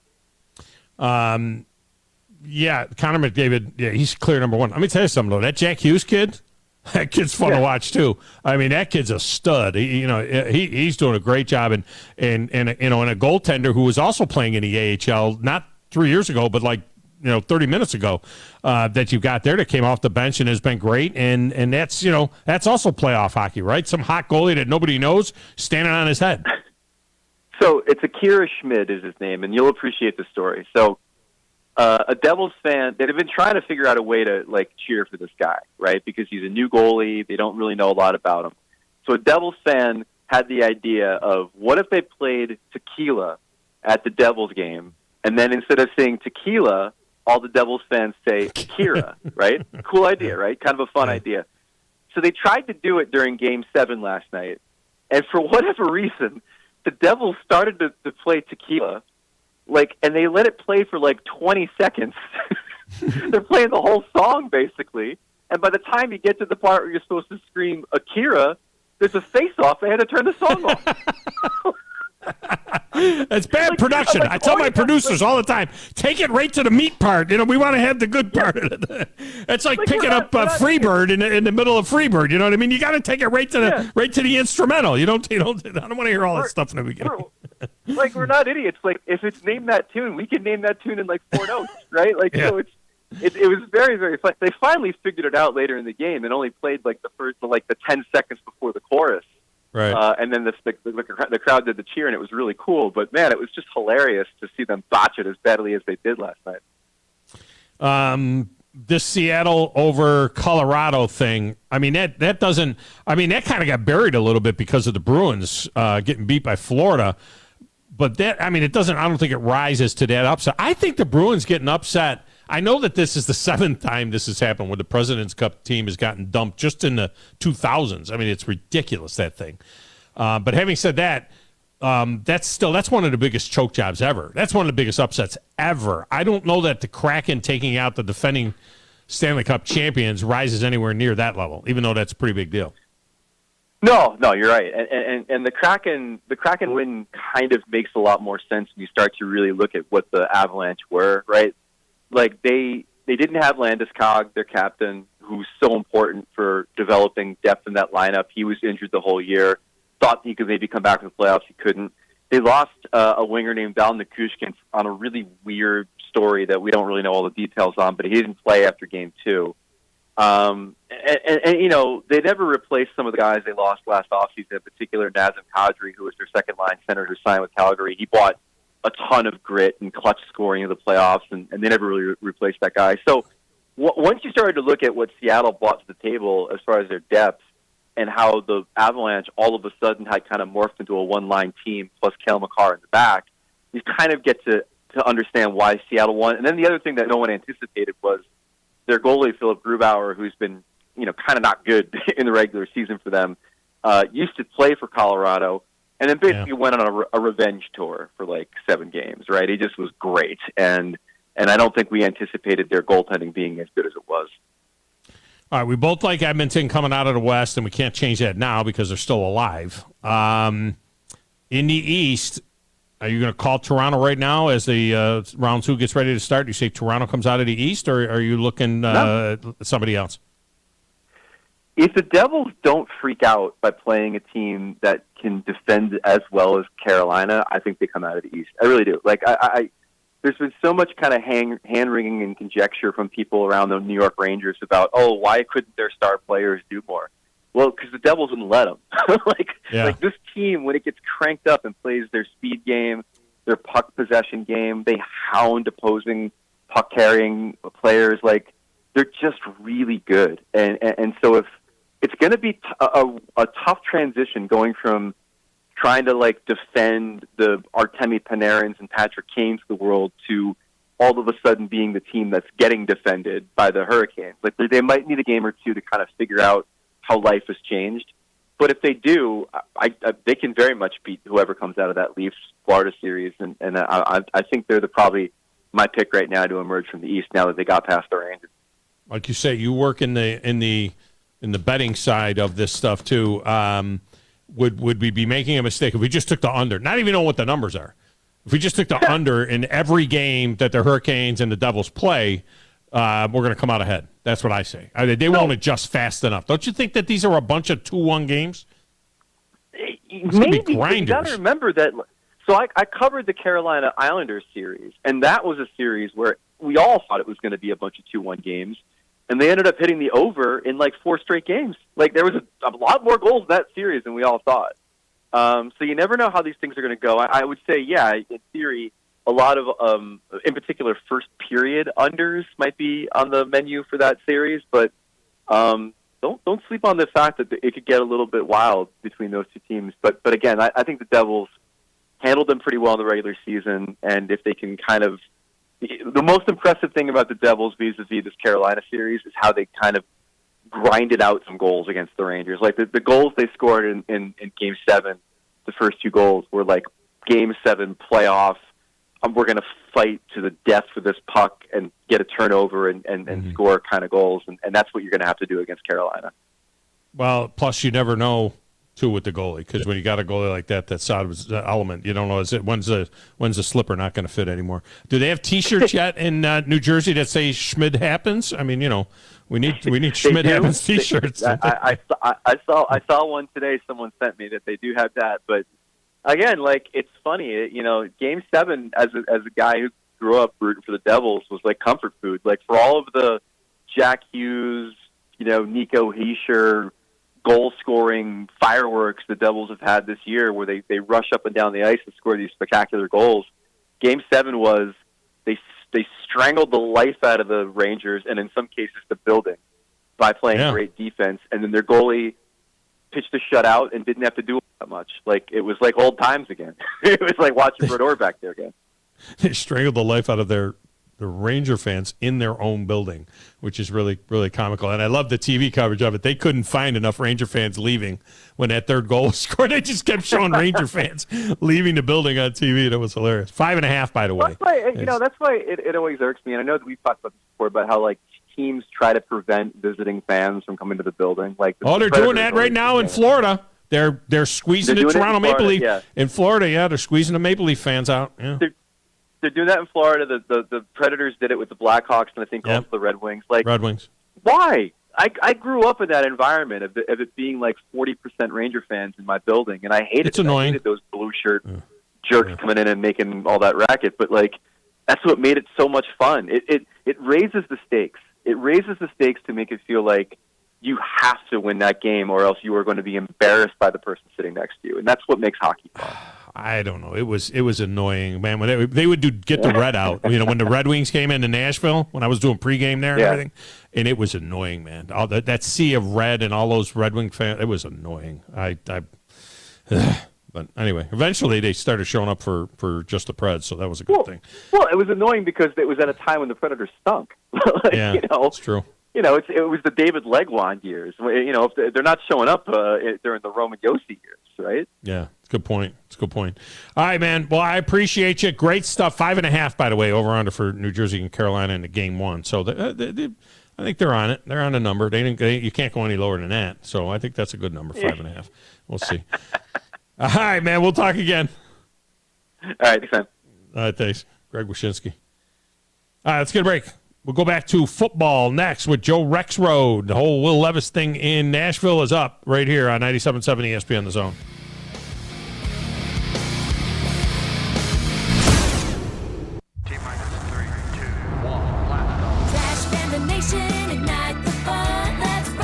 Your Rocket City Trash Pandas return home for 6 games starting this Tuesday as they take on the Tennessee Smokies. The first 1,000 kids in the Toyota field will receive a pair of Astronaut Racer Neil-themed Trash Pandas socks. Get your tickets while they're still available now at TrashPandasBaseball.com. Let's rock it. Dr. Rick here. With another telltale sign you're turning into your parents, getting particular about your drive-thru order. Don't pull away yet. I like to check the bag because one time they forgot to give me extra ketchup. People are waiting. I'm only seeing 4 nuggets. Wait, nope, there's 5. Progressive can't help you from becoming your parents, but we can help you compare rates on home insurance with Home Quote Explorer. Progressive Casualty Insurance Company affiliates and third-party insurers. Comparison rates not available in all states or situations. Prices vary based on how you buy. If you're ready to lower your utility bills, it's time to call Eagle Insulation. Eagle can handle it all. Attic re-insulation, insulation removal, wall insulation, and new construction insulation, commercial and residential. Our primary goal is to save you money, and lots of it. Typical clients realize their return on investment within 3 to 6 months. That means the re-insulation actually pays for itself and then some. See if we can help you. Contact Eagle Insulation today, 256-755-1556, or log on insulatewitheagle.com. Did you know that Valley Equipment Rental also specializes in day and weekend rentals to homeowners? The weekend rentals is by far the best deal that they offer. If you pick up after 2 on a Friday or anytime Saturday morning, it's not due in until Monday morning before 8 a.m. for a one-day charge. For a small fee, Valley can even haul anything they carry. Valley has extremely experienced and knowledgeable staff that can help you decide what size machine you need or what type of machine you need to get your job done like a pro. They have all the big items that the contractors need for their jobs, but they also carry the small tools that can help you with your DIY project. More importantly, Valley is locally owned and operated, which means when you have an issue, you can get someone on it right away, right here in the Valley. Heck, ask for Ross Roberts, the owner, if you like. Try calling one of the big box national outlets and ask for the owner. That's if you can even get through the automation.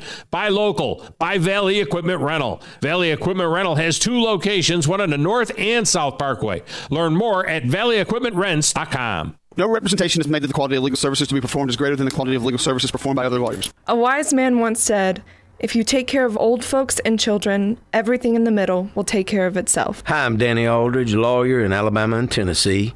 In the next 20 years, the number of those folks over 65 years of age will more than double. In our golden years, the most important goal is to be treated with dignity and have control over doing what makes you grateful with those you love. At the Aldridge Law Firm and the Legal Town Center, we're dedicated to help you with these goals, and we'll be there when life throws you those inevitable curveballs. Let us assist you with your legal needs, whatever they may be or become. You may reach us by phone at 256-534-3188 or online with Dan at danaldridgelaw.com. Just remember, we're here to help. Whether it's personal injury, wrongful death, fraud and cheat, or estate planning made complete, we're here to help. You've got to experience Toyotathon at Bill Penny Toyota. They've got the selection with over 700 new Toyotas to choose from. And they've got the extras with Bill Penny perks and a 10-year unlimited warranty. So get on over to Bill Penny Toyota today and experience Toyotathon. Bill Penny Toyota in Huntsville and online at BillPennyToyota.com. Bill Penny's Toyota 10-year unlimited warranty is valid through the 10th year of ownership. Valid on new vehicles only. See dealer for details. TOC Sports has been there for you. Now, you're probably asking yourself, what does that mean?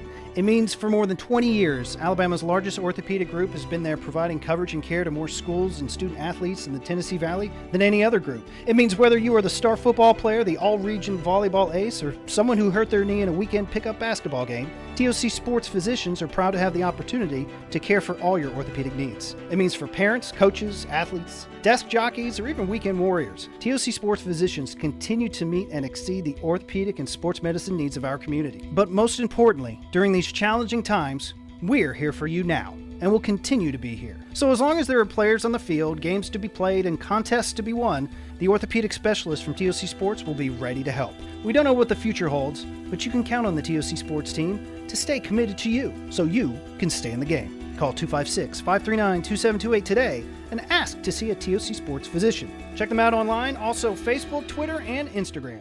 New coordinators. That's as good as money, sir. New quarterback. It's my quarterback. Same coach. All right, and you all may be taking the week off, all right, this week, but I'm not. We are your home of the Alabama Crimson Tide. 97.7 ESPN, The Zone.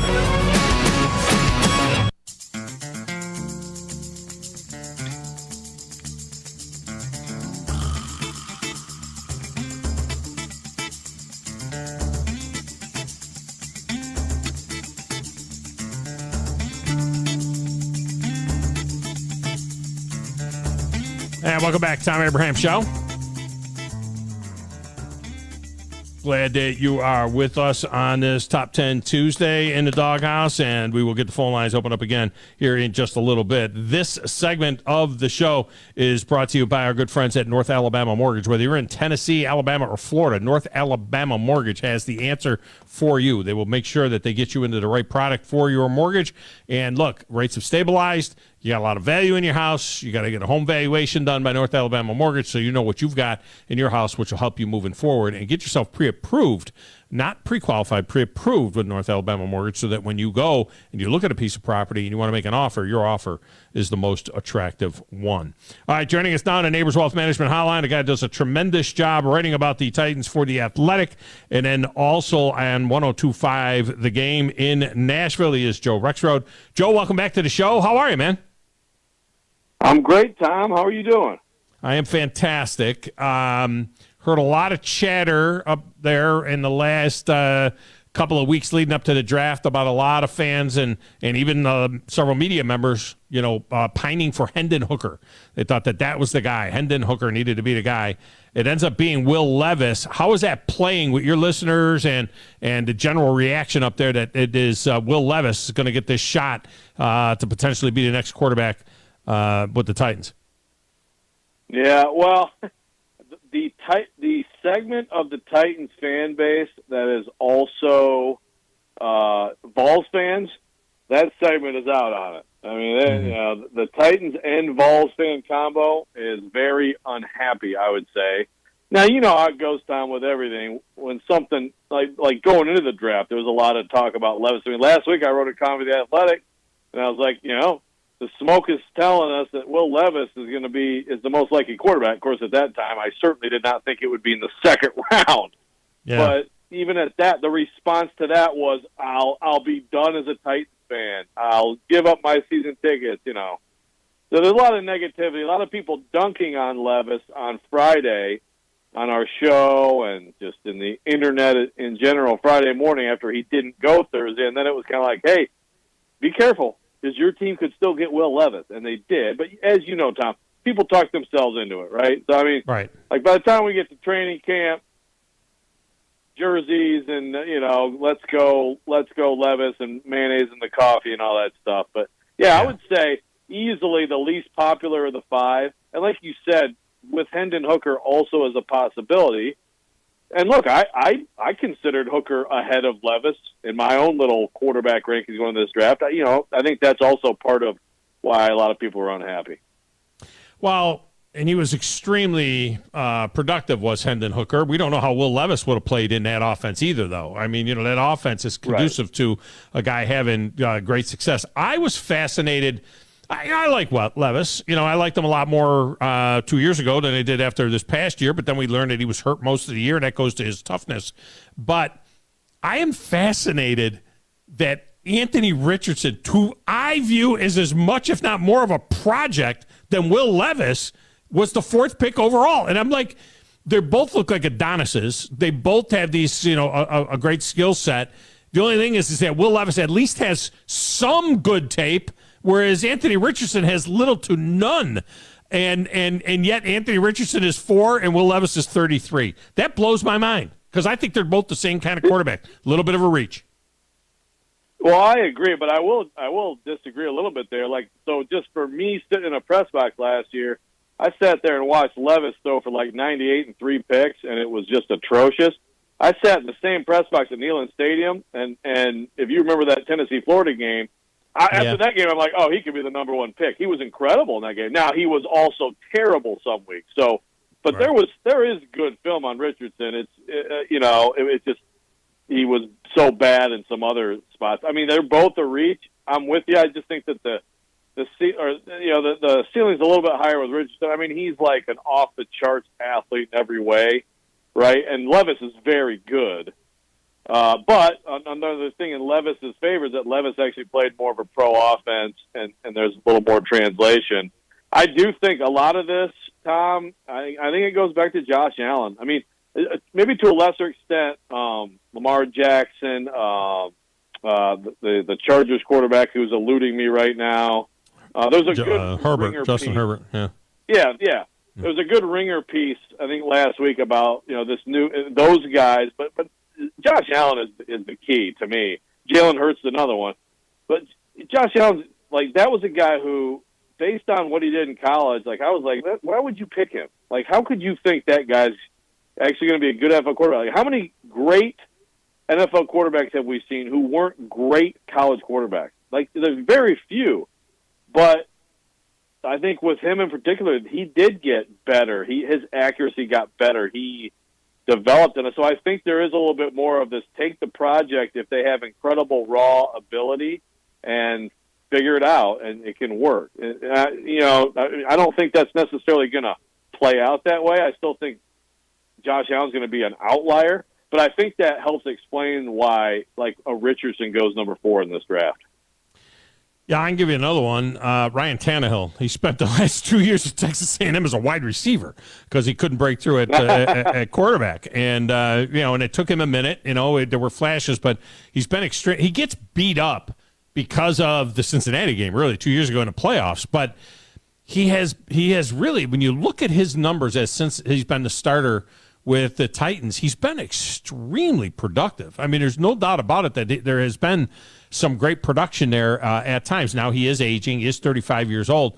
But this is fascinating because when I look at Will Levis, I see a bigger, stronger Ryan Tannehill that's really rough around the edges, like Tannehill was when he first came in and developed into a very productive type of quarterback. So it seems like they got the right guy. The interesting thing is with Levis dropping to the second round, so now you got 4 years with him before you got to make a decision. Right. You can't. I mean, if Tannehill's playing, great, and you say, okay, Levis has a chance to learn and sit and everything, how long can you sit a guy?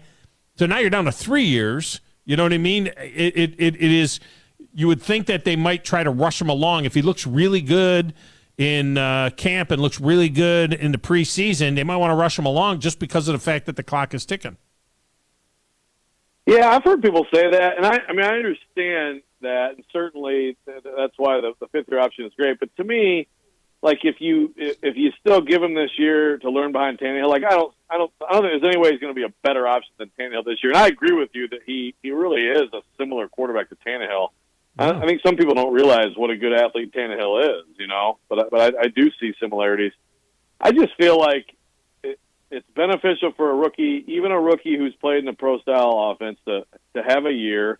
And, look, then if he gets his chance in 24, I mean, in 24 and 25, you're going to know, right? I mean, by the end of the 25 season, you're going to know what you have. And then if he is that guy, then you just give him the second deal, rather than, and obviously that means you hit your cap harder than if you were just doing the 5th-year option. But, I mean, I think there's still time to know either way, and then it's just a little bit different mechanism with the contract. So, but look, I mean, some people around here are like, hey, and we talked about this on our show today, like, why not just cut Tannehill, save $18 million, easy, and and well, I hear you, but it kind of depends on how good you think they can be this year with Tannehill and Henry. I mean, they don't have receivers still, so if you did go like Levis with Willis as his backup, you'd probably lose a lot, but you'd also maybe be in position to get like Marvin Harrison Jr. in the next draft, right? You sacrifice a year. I don't think they're going to do that. I think that Tannehill is the starting quarterback, and they're going to do the best they can do. But it is, something to at least talk about. if they're going to do that, why ride with Derrick Henry? At that point in time, you see, if you're going to tank, you tank all the way. Have they ripped that number 7 off of Malik Willis yet? I mean, what are they going to do with that kid? I laughed last year when they were talking about him. At one point in time in the pre-draft run-up last year, remember they were talking about him being a first quarterback taken and all this stuff, like he was a stud, and then he ends up going in the 3rd round, kind of like Hendon Hooker. But I mean, they wouldn't let him play last year at the end of the year. I mean, they had the rocket engineer playing at quarterback, Josh Dobbs, who playing for him at the end of the year last year. So I got to believe that if you're Malik Willis, you're thinking about what the next option may be. Right. Well, yeah. I mean, if you're Malik Willis, first of all, I mean, hey, as far as I know, he had the most amazing offseason ever, and he's going to come back and just a transformed quarterback. I don't know. But I do know that he never should have taken a snap last year. And that's where I think the Titans screwed up, is that by making him QB2, they put him in a position where he was on the field. He just never should have been on the field. And so now everybody thinks he stinks, and he may just stink. It may be that he just is never going to figure it out.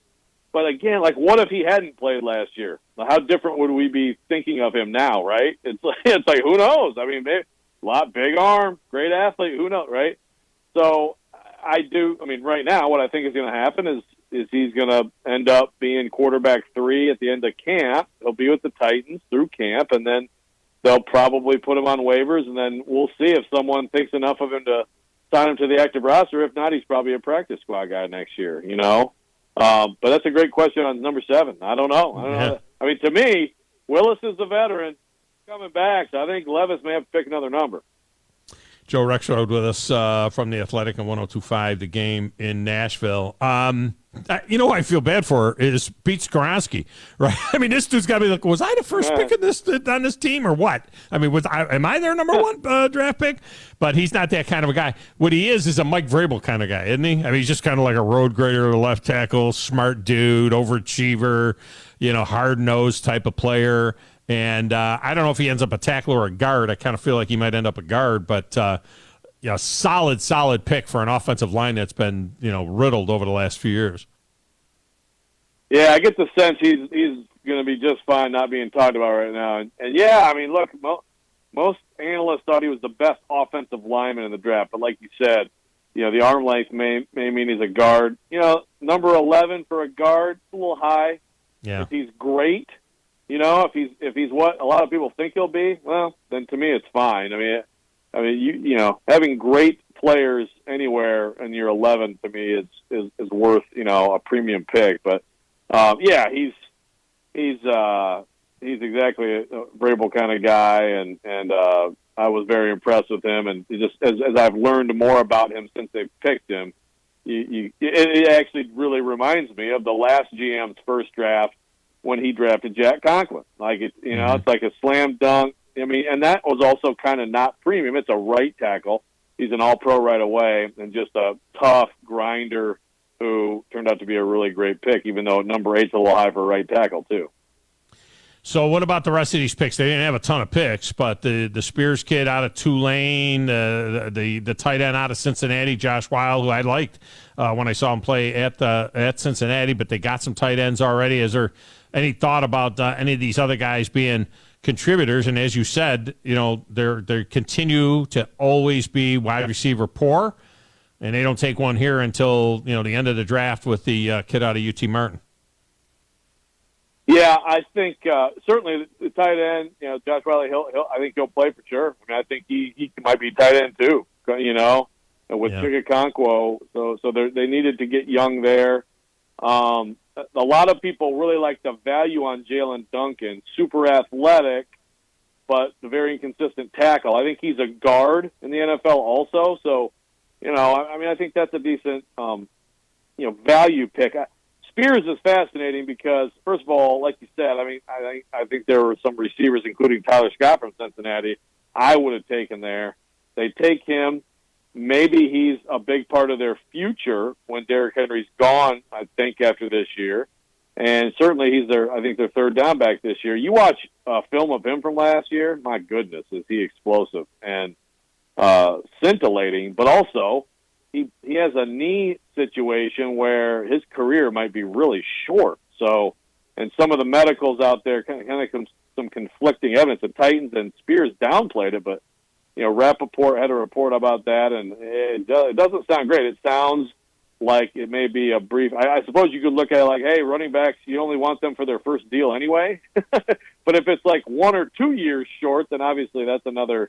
And it's bad picking. It's just after Farley 2 years ago to go get another guy with that kind of question to me is really questionable. Yeah. All right. Finally, I got to ask you one. This is a personal one, but it's SEC connected, and you guys obviously cover UT up there. Of course, we cover UT as well, but not nearly as closely as you guys do. So I'm a Browns fan, and I'm like Jalen Hyatt. Got to get this kid Jalen Hyatt. And then the Giants take him right before Cleveland's pick. They get the kid right before Cleveland's pick, and then Cleveland takes Cedric Tillman, and I was like, wait a minute. I told my sons, I think the Tillman kid's even better. I mean, if he's healthy, I mean, he's huge, and he doesn't quite run like Hyatt does. But so, what's your take on it? That kid, Cedric Tillman, we kind of forgot about him because of the injury, but that could be a steal in the third round, and that was only about 3 or 4 picks before the Titans. I wonder what if he was on the board still in the third round, if the Titans would have been able to snag him. I 100% believe the Titans would have taken him. And I think the Browns got the better player. I mean, look, Jalen Hyatt, fantastic year, speed, Biletnikoff, all that. But Cedric Tillman is a much more complete receiver, and he runs a 4.5 himself. Yeah, people forget about how great he had the high ankle sprain last year, and he kind of got taken out of the equation. But no, I think he's going to be a really good pro. Yeah, I mean, Hyatt was good. There's no doubt he's good, but he's 175 pounds, something like that. I mean, give me a guy that's 215 that can run and that's 6'3" that can, jump out of the gym. And I think Cedric Tillman might be a steal. He might be a steal. All right, man. Well, I appreciate you, Joe. Always great stuff. And have they hired a new hockey coach yet over there? Is Barry Trotz going to put himself on the bench, or is he going to hire somebody else? Because they got to make a move. The Preds are going to. Come on now, Barry. Yeah, they got to make a move. I don't know. Yeah, right now John Hines is still the coach, so I guess I could see another year, potentially of Hines, but I don't know. I mean, I figured if Trotz had a guy in mind, we would have heard by now, but so far nothing. Yeah. All right. Well, I appreciate you. Good stuff, and we'll look forward to chatting again. Okay. Thanks, Tom. Appreciate it. Joe Rexrode. We go back to his time at the Tennessee. I was one of the first guys to welcome him when he came to the Tennessean as a writer there, and then he went to the Athletic, and now he's on radio doing morning radio on 102.5 The Game. All right, we'll get a break in here. We'll come back. Phone lines are open. You want to get in on any of that, you can. TJ Houshmandzadeh says that Nick Saban cost Eli Ricks getting drafted. Really? My thoughts on that next. 97.7 ESPN The Zone.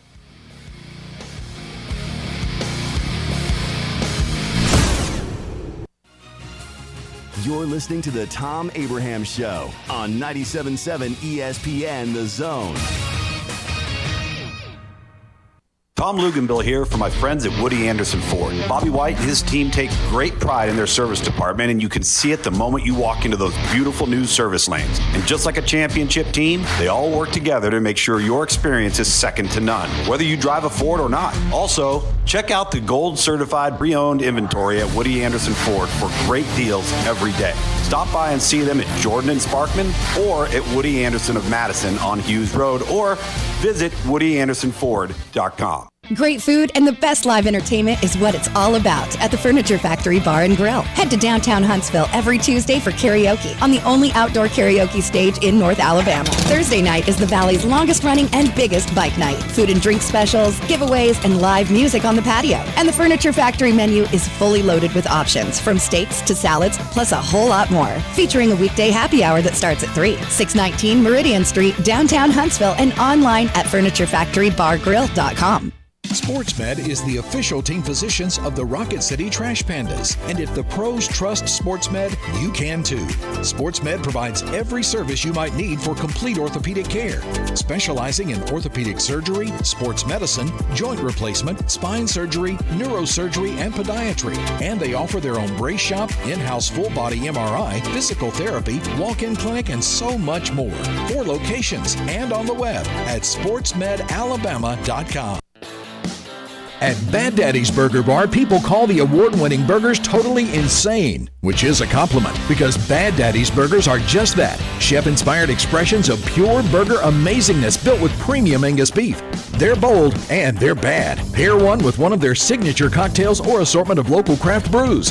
Bad Daddy's Burger Bar, 2317 Memorial Parkway. Check out our menu and even order online at baddaddysburgerbar.com. Ann Adams with Berkshire Hathaway Rise Real Estate is the one name to know if you're buying or selling real estate. With years of local experience, Ann Adams offers buyers in-depth knowledge of the local housing market and will narrow available properties down to those you'll be interested in so you can save time when shopping for your new home. If you're ready to sell, Ann offers a seamless process using accurate pricing and expert negotiation skills to make sure you get a fair price for your home. Call Ann Adams today at 256-337-2625 or log on bhhsriserealestate.com. I'm with Thomas here from Talent Heating and Air. Thomas, you guys are a premier North Alabama locally owned heating and air company. We pride ourselves in being deep in the community, helping customers with solutions that they can use to keep their house comfortable. We provide emergency services. You can reach us on our website at talenthvac.com, or you can call us at 256-503-4490. Talent Heating and Air, let them put their talent to work for you. AL cert number 21014. Forgiveness. Wow, what a word. What a gift. All of us have done things in our lives that we regret. All of us have done things that are disobedient. All of us have sinned and fallen short of the glory of God. Thank God for his forgiveness. Thank God that he separates our sins as far as the east is from the west and remembers them no more. Hey, I'm John Dees, pastor of Cross Point Church, smack dab across the street from the YMCA in Madison. Check us out at cpcfamily.org.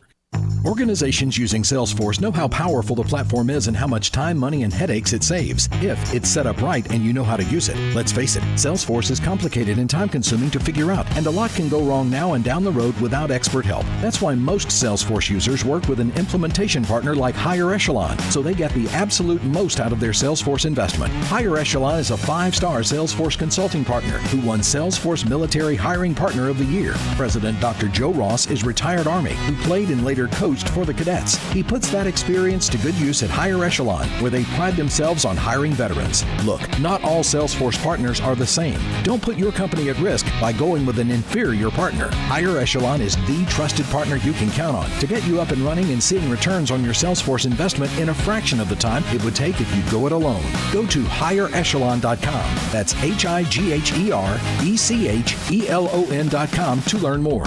Go higher and go Army. When I chose a garage door company, I did my homework. I needed Precision Overhead Garage Door Service. They have a 5-star Google rating. I checked their reviews and liked what their customers had to say. Precision Overhead Garage Door has lifetime warranty packages. Same-day service if I call before 2 p.m. If they can't make it the same day, my service call fee the next day is waived. They did a 25-point safety inspection on the door and operator. Now that's peace of mind. Residential, commercial, and gate services. Precision Overhead Garage Door Service. Call 256-400-4500. Not looking or feeling your best? No energy for the things you like to do? Ready to look and feel younger? Make your appointment at Advanced Life Clinic, one of the region's foremost destinations for patients interested in looking and feeling their best. Specializing in advanced laser treatments and weight loss, male and female rejuvenation to offset the effects of aging, and more. See how Advanced Life Clinic can help you enjoy your life again. Call 256-882-6555 or log on advancedlifeclinic.com.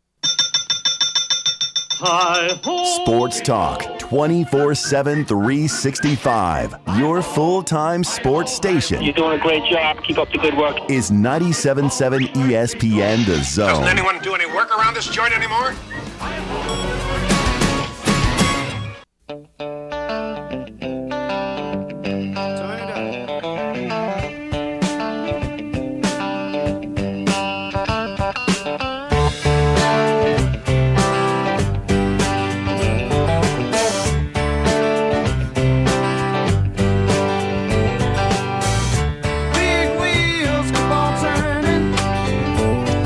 Anthem is brought to you by the Orthopedic Center.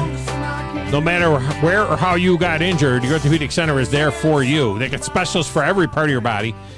And let's say you've got something that's going on and your shoulder is sore, whatever. You go to your GP and he says, I think you need to see an orthopedic. What you say to him is, would you please refer me to the orthopedics at TLC? Now, what he's going to probably say is, well, I was going to do that anyway. But still, you can request to be referred to TLC, and they can take care of you. They've got just great, great docs taking care of this valley for well over 20 years from an orthopedic standpoint. Mostly every high school in the region, along with Alabama A&M, the Huntsville Havoc, all use TOC to take care of their athletes. All right. So TJ Houshmandzadeh, remember him? The best thing ever about TJ Houshmandzadeh was his nickname, Who's Your Daddy? Remember that commercial they had about doing the fantasy draft and the guys are drafting? Yes. And the one guy says, I'll take TJ, Who's Your Daddy? In the draft. Anyway, he was a wide receiver for the Cincinnati Bengals back in the day. And he tweeted, with Eli Ricks not being drafted yet, absolutely no way Nick Saban didn't badmouth him. I hope these parents and kids are noticing the BS these coaches do that truly affect your future. Really? Really? This is a kid that couldn't learn the defense. This is a kid that was problematic before. I mean, let's be honest, going all the way back to high school. This is a kid that was problematic. The Tide gave him an opportunity. He couldn't learn a defense, struggled a lot. And so Nick Saban, who has a reputation of helping his players really as much as any coach ever, in terms of helping his players, in terms of getting them, as he always says, create value for yourselves in the NFL. He is very widely trusted by people in the NFL to give an honest evaluation of a player. So when a Bill Belichick or a Nick Sirianni or any coach in, Frank Reich is talking to Nick Saban about Bryce Young or whoever, when DeMeco Ryans wants to ask about, Will Anderson or whatever, they're going to get an honest appraisal from Nick Saban. And if Nick Saban said, look, we had a hard time getting a kid on the field. The kid doesn't have great study habits. Or the kid has great man-to-man skills, but, concepts, he's a bust waiting to happen. He's got to give an honest appraisal of a player. If Nick Saban were to just say for every player that anybody was looking into, and they call up and they say, Coach, tell us about Eli Ricks. Seems like he's a great physical talent, but why didn't he play more? Well, I'll be honest with you. We had a hard time teaching him. He's not real coachable. A little knucklehead. I mean, what's he supposed to say? If he says, kid's a stud, man. He's outstanding. We screwed up. My defensive backfield coach, an idiot. I thought he should have been playing all the time. They draft a kid, and they got to cut him. What does that do for Nick Saban's credibility for when he is talking about somebody? Honesty is what's expected from Nick Saban. Honesty. And if he honestly said, kid is a risk, then the kid is a risk. TJ, who's your mama? What you talking about? All right, that's going to do it for us. Paul Feinbaum show is coming up next, where he'll tell you why Alabama will only win 5 games next season. Right here on 97.7 ESPN, The Zone.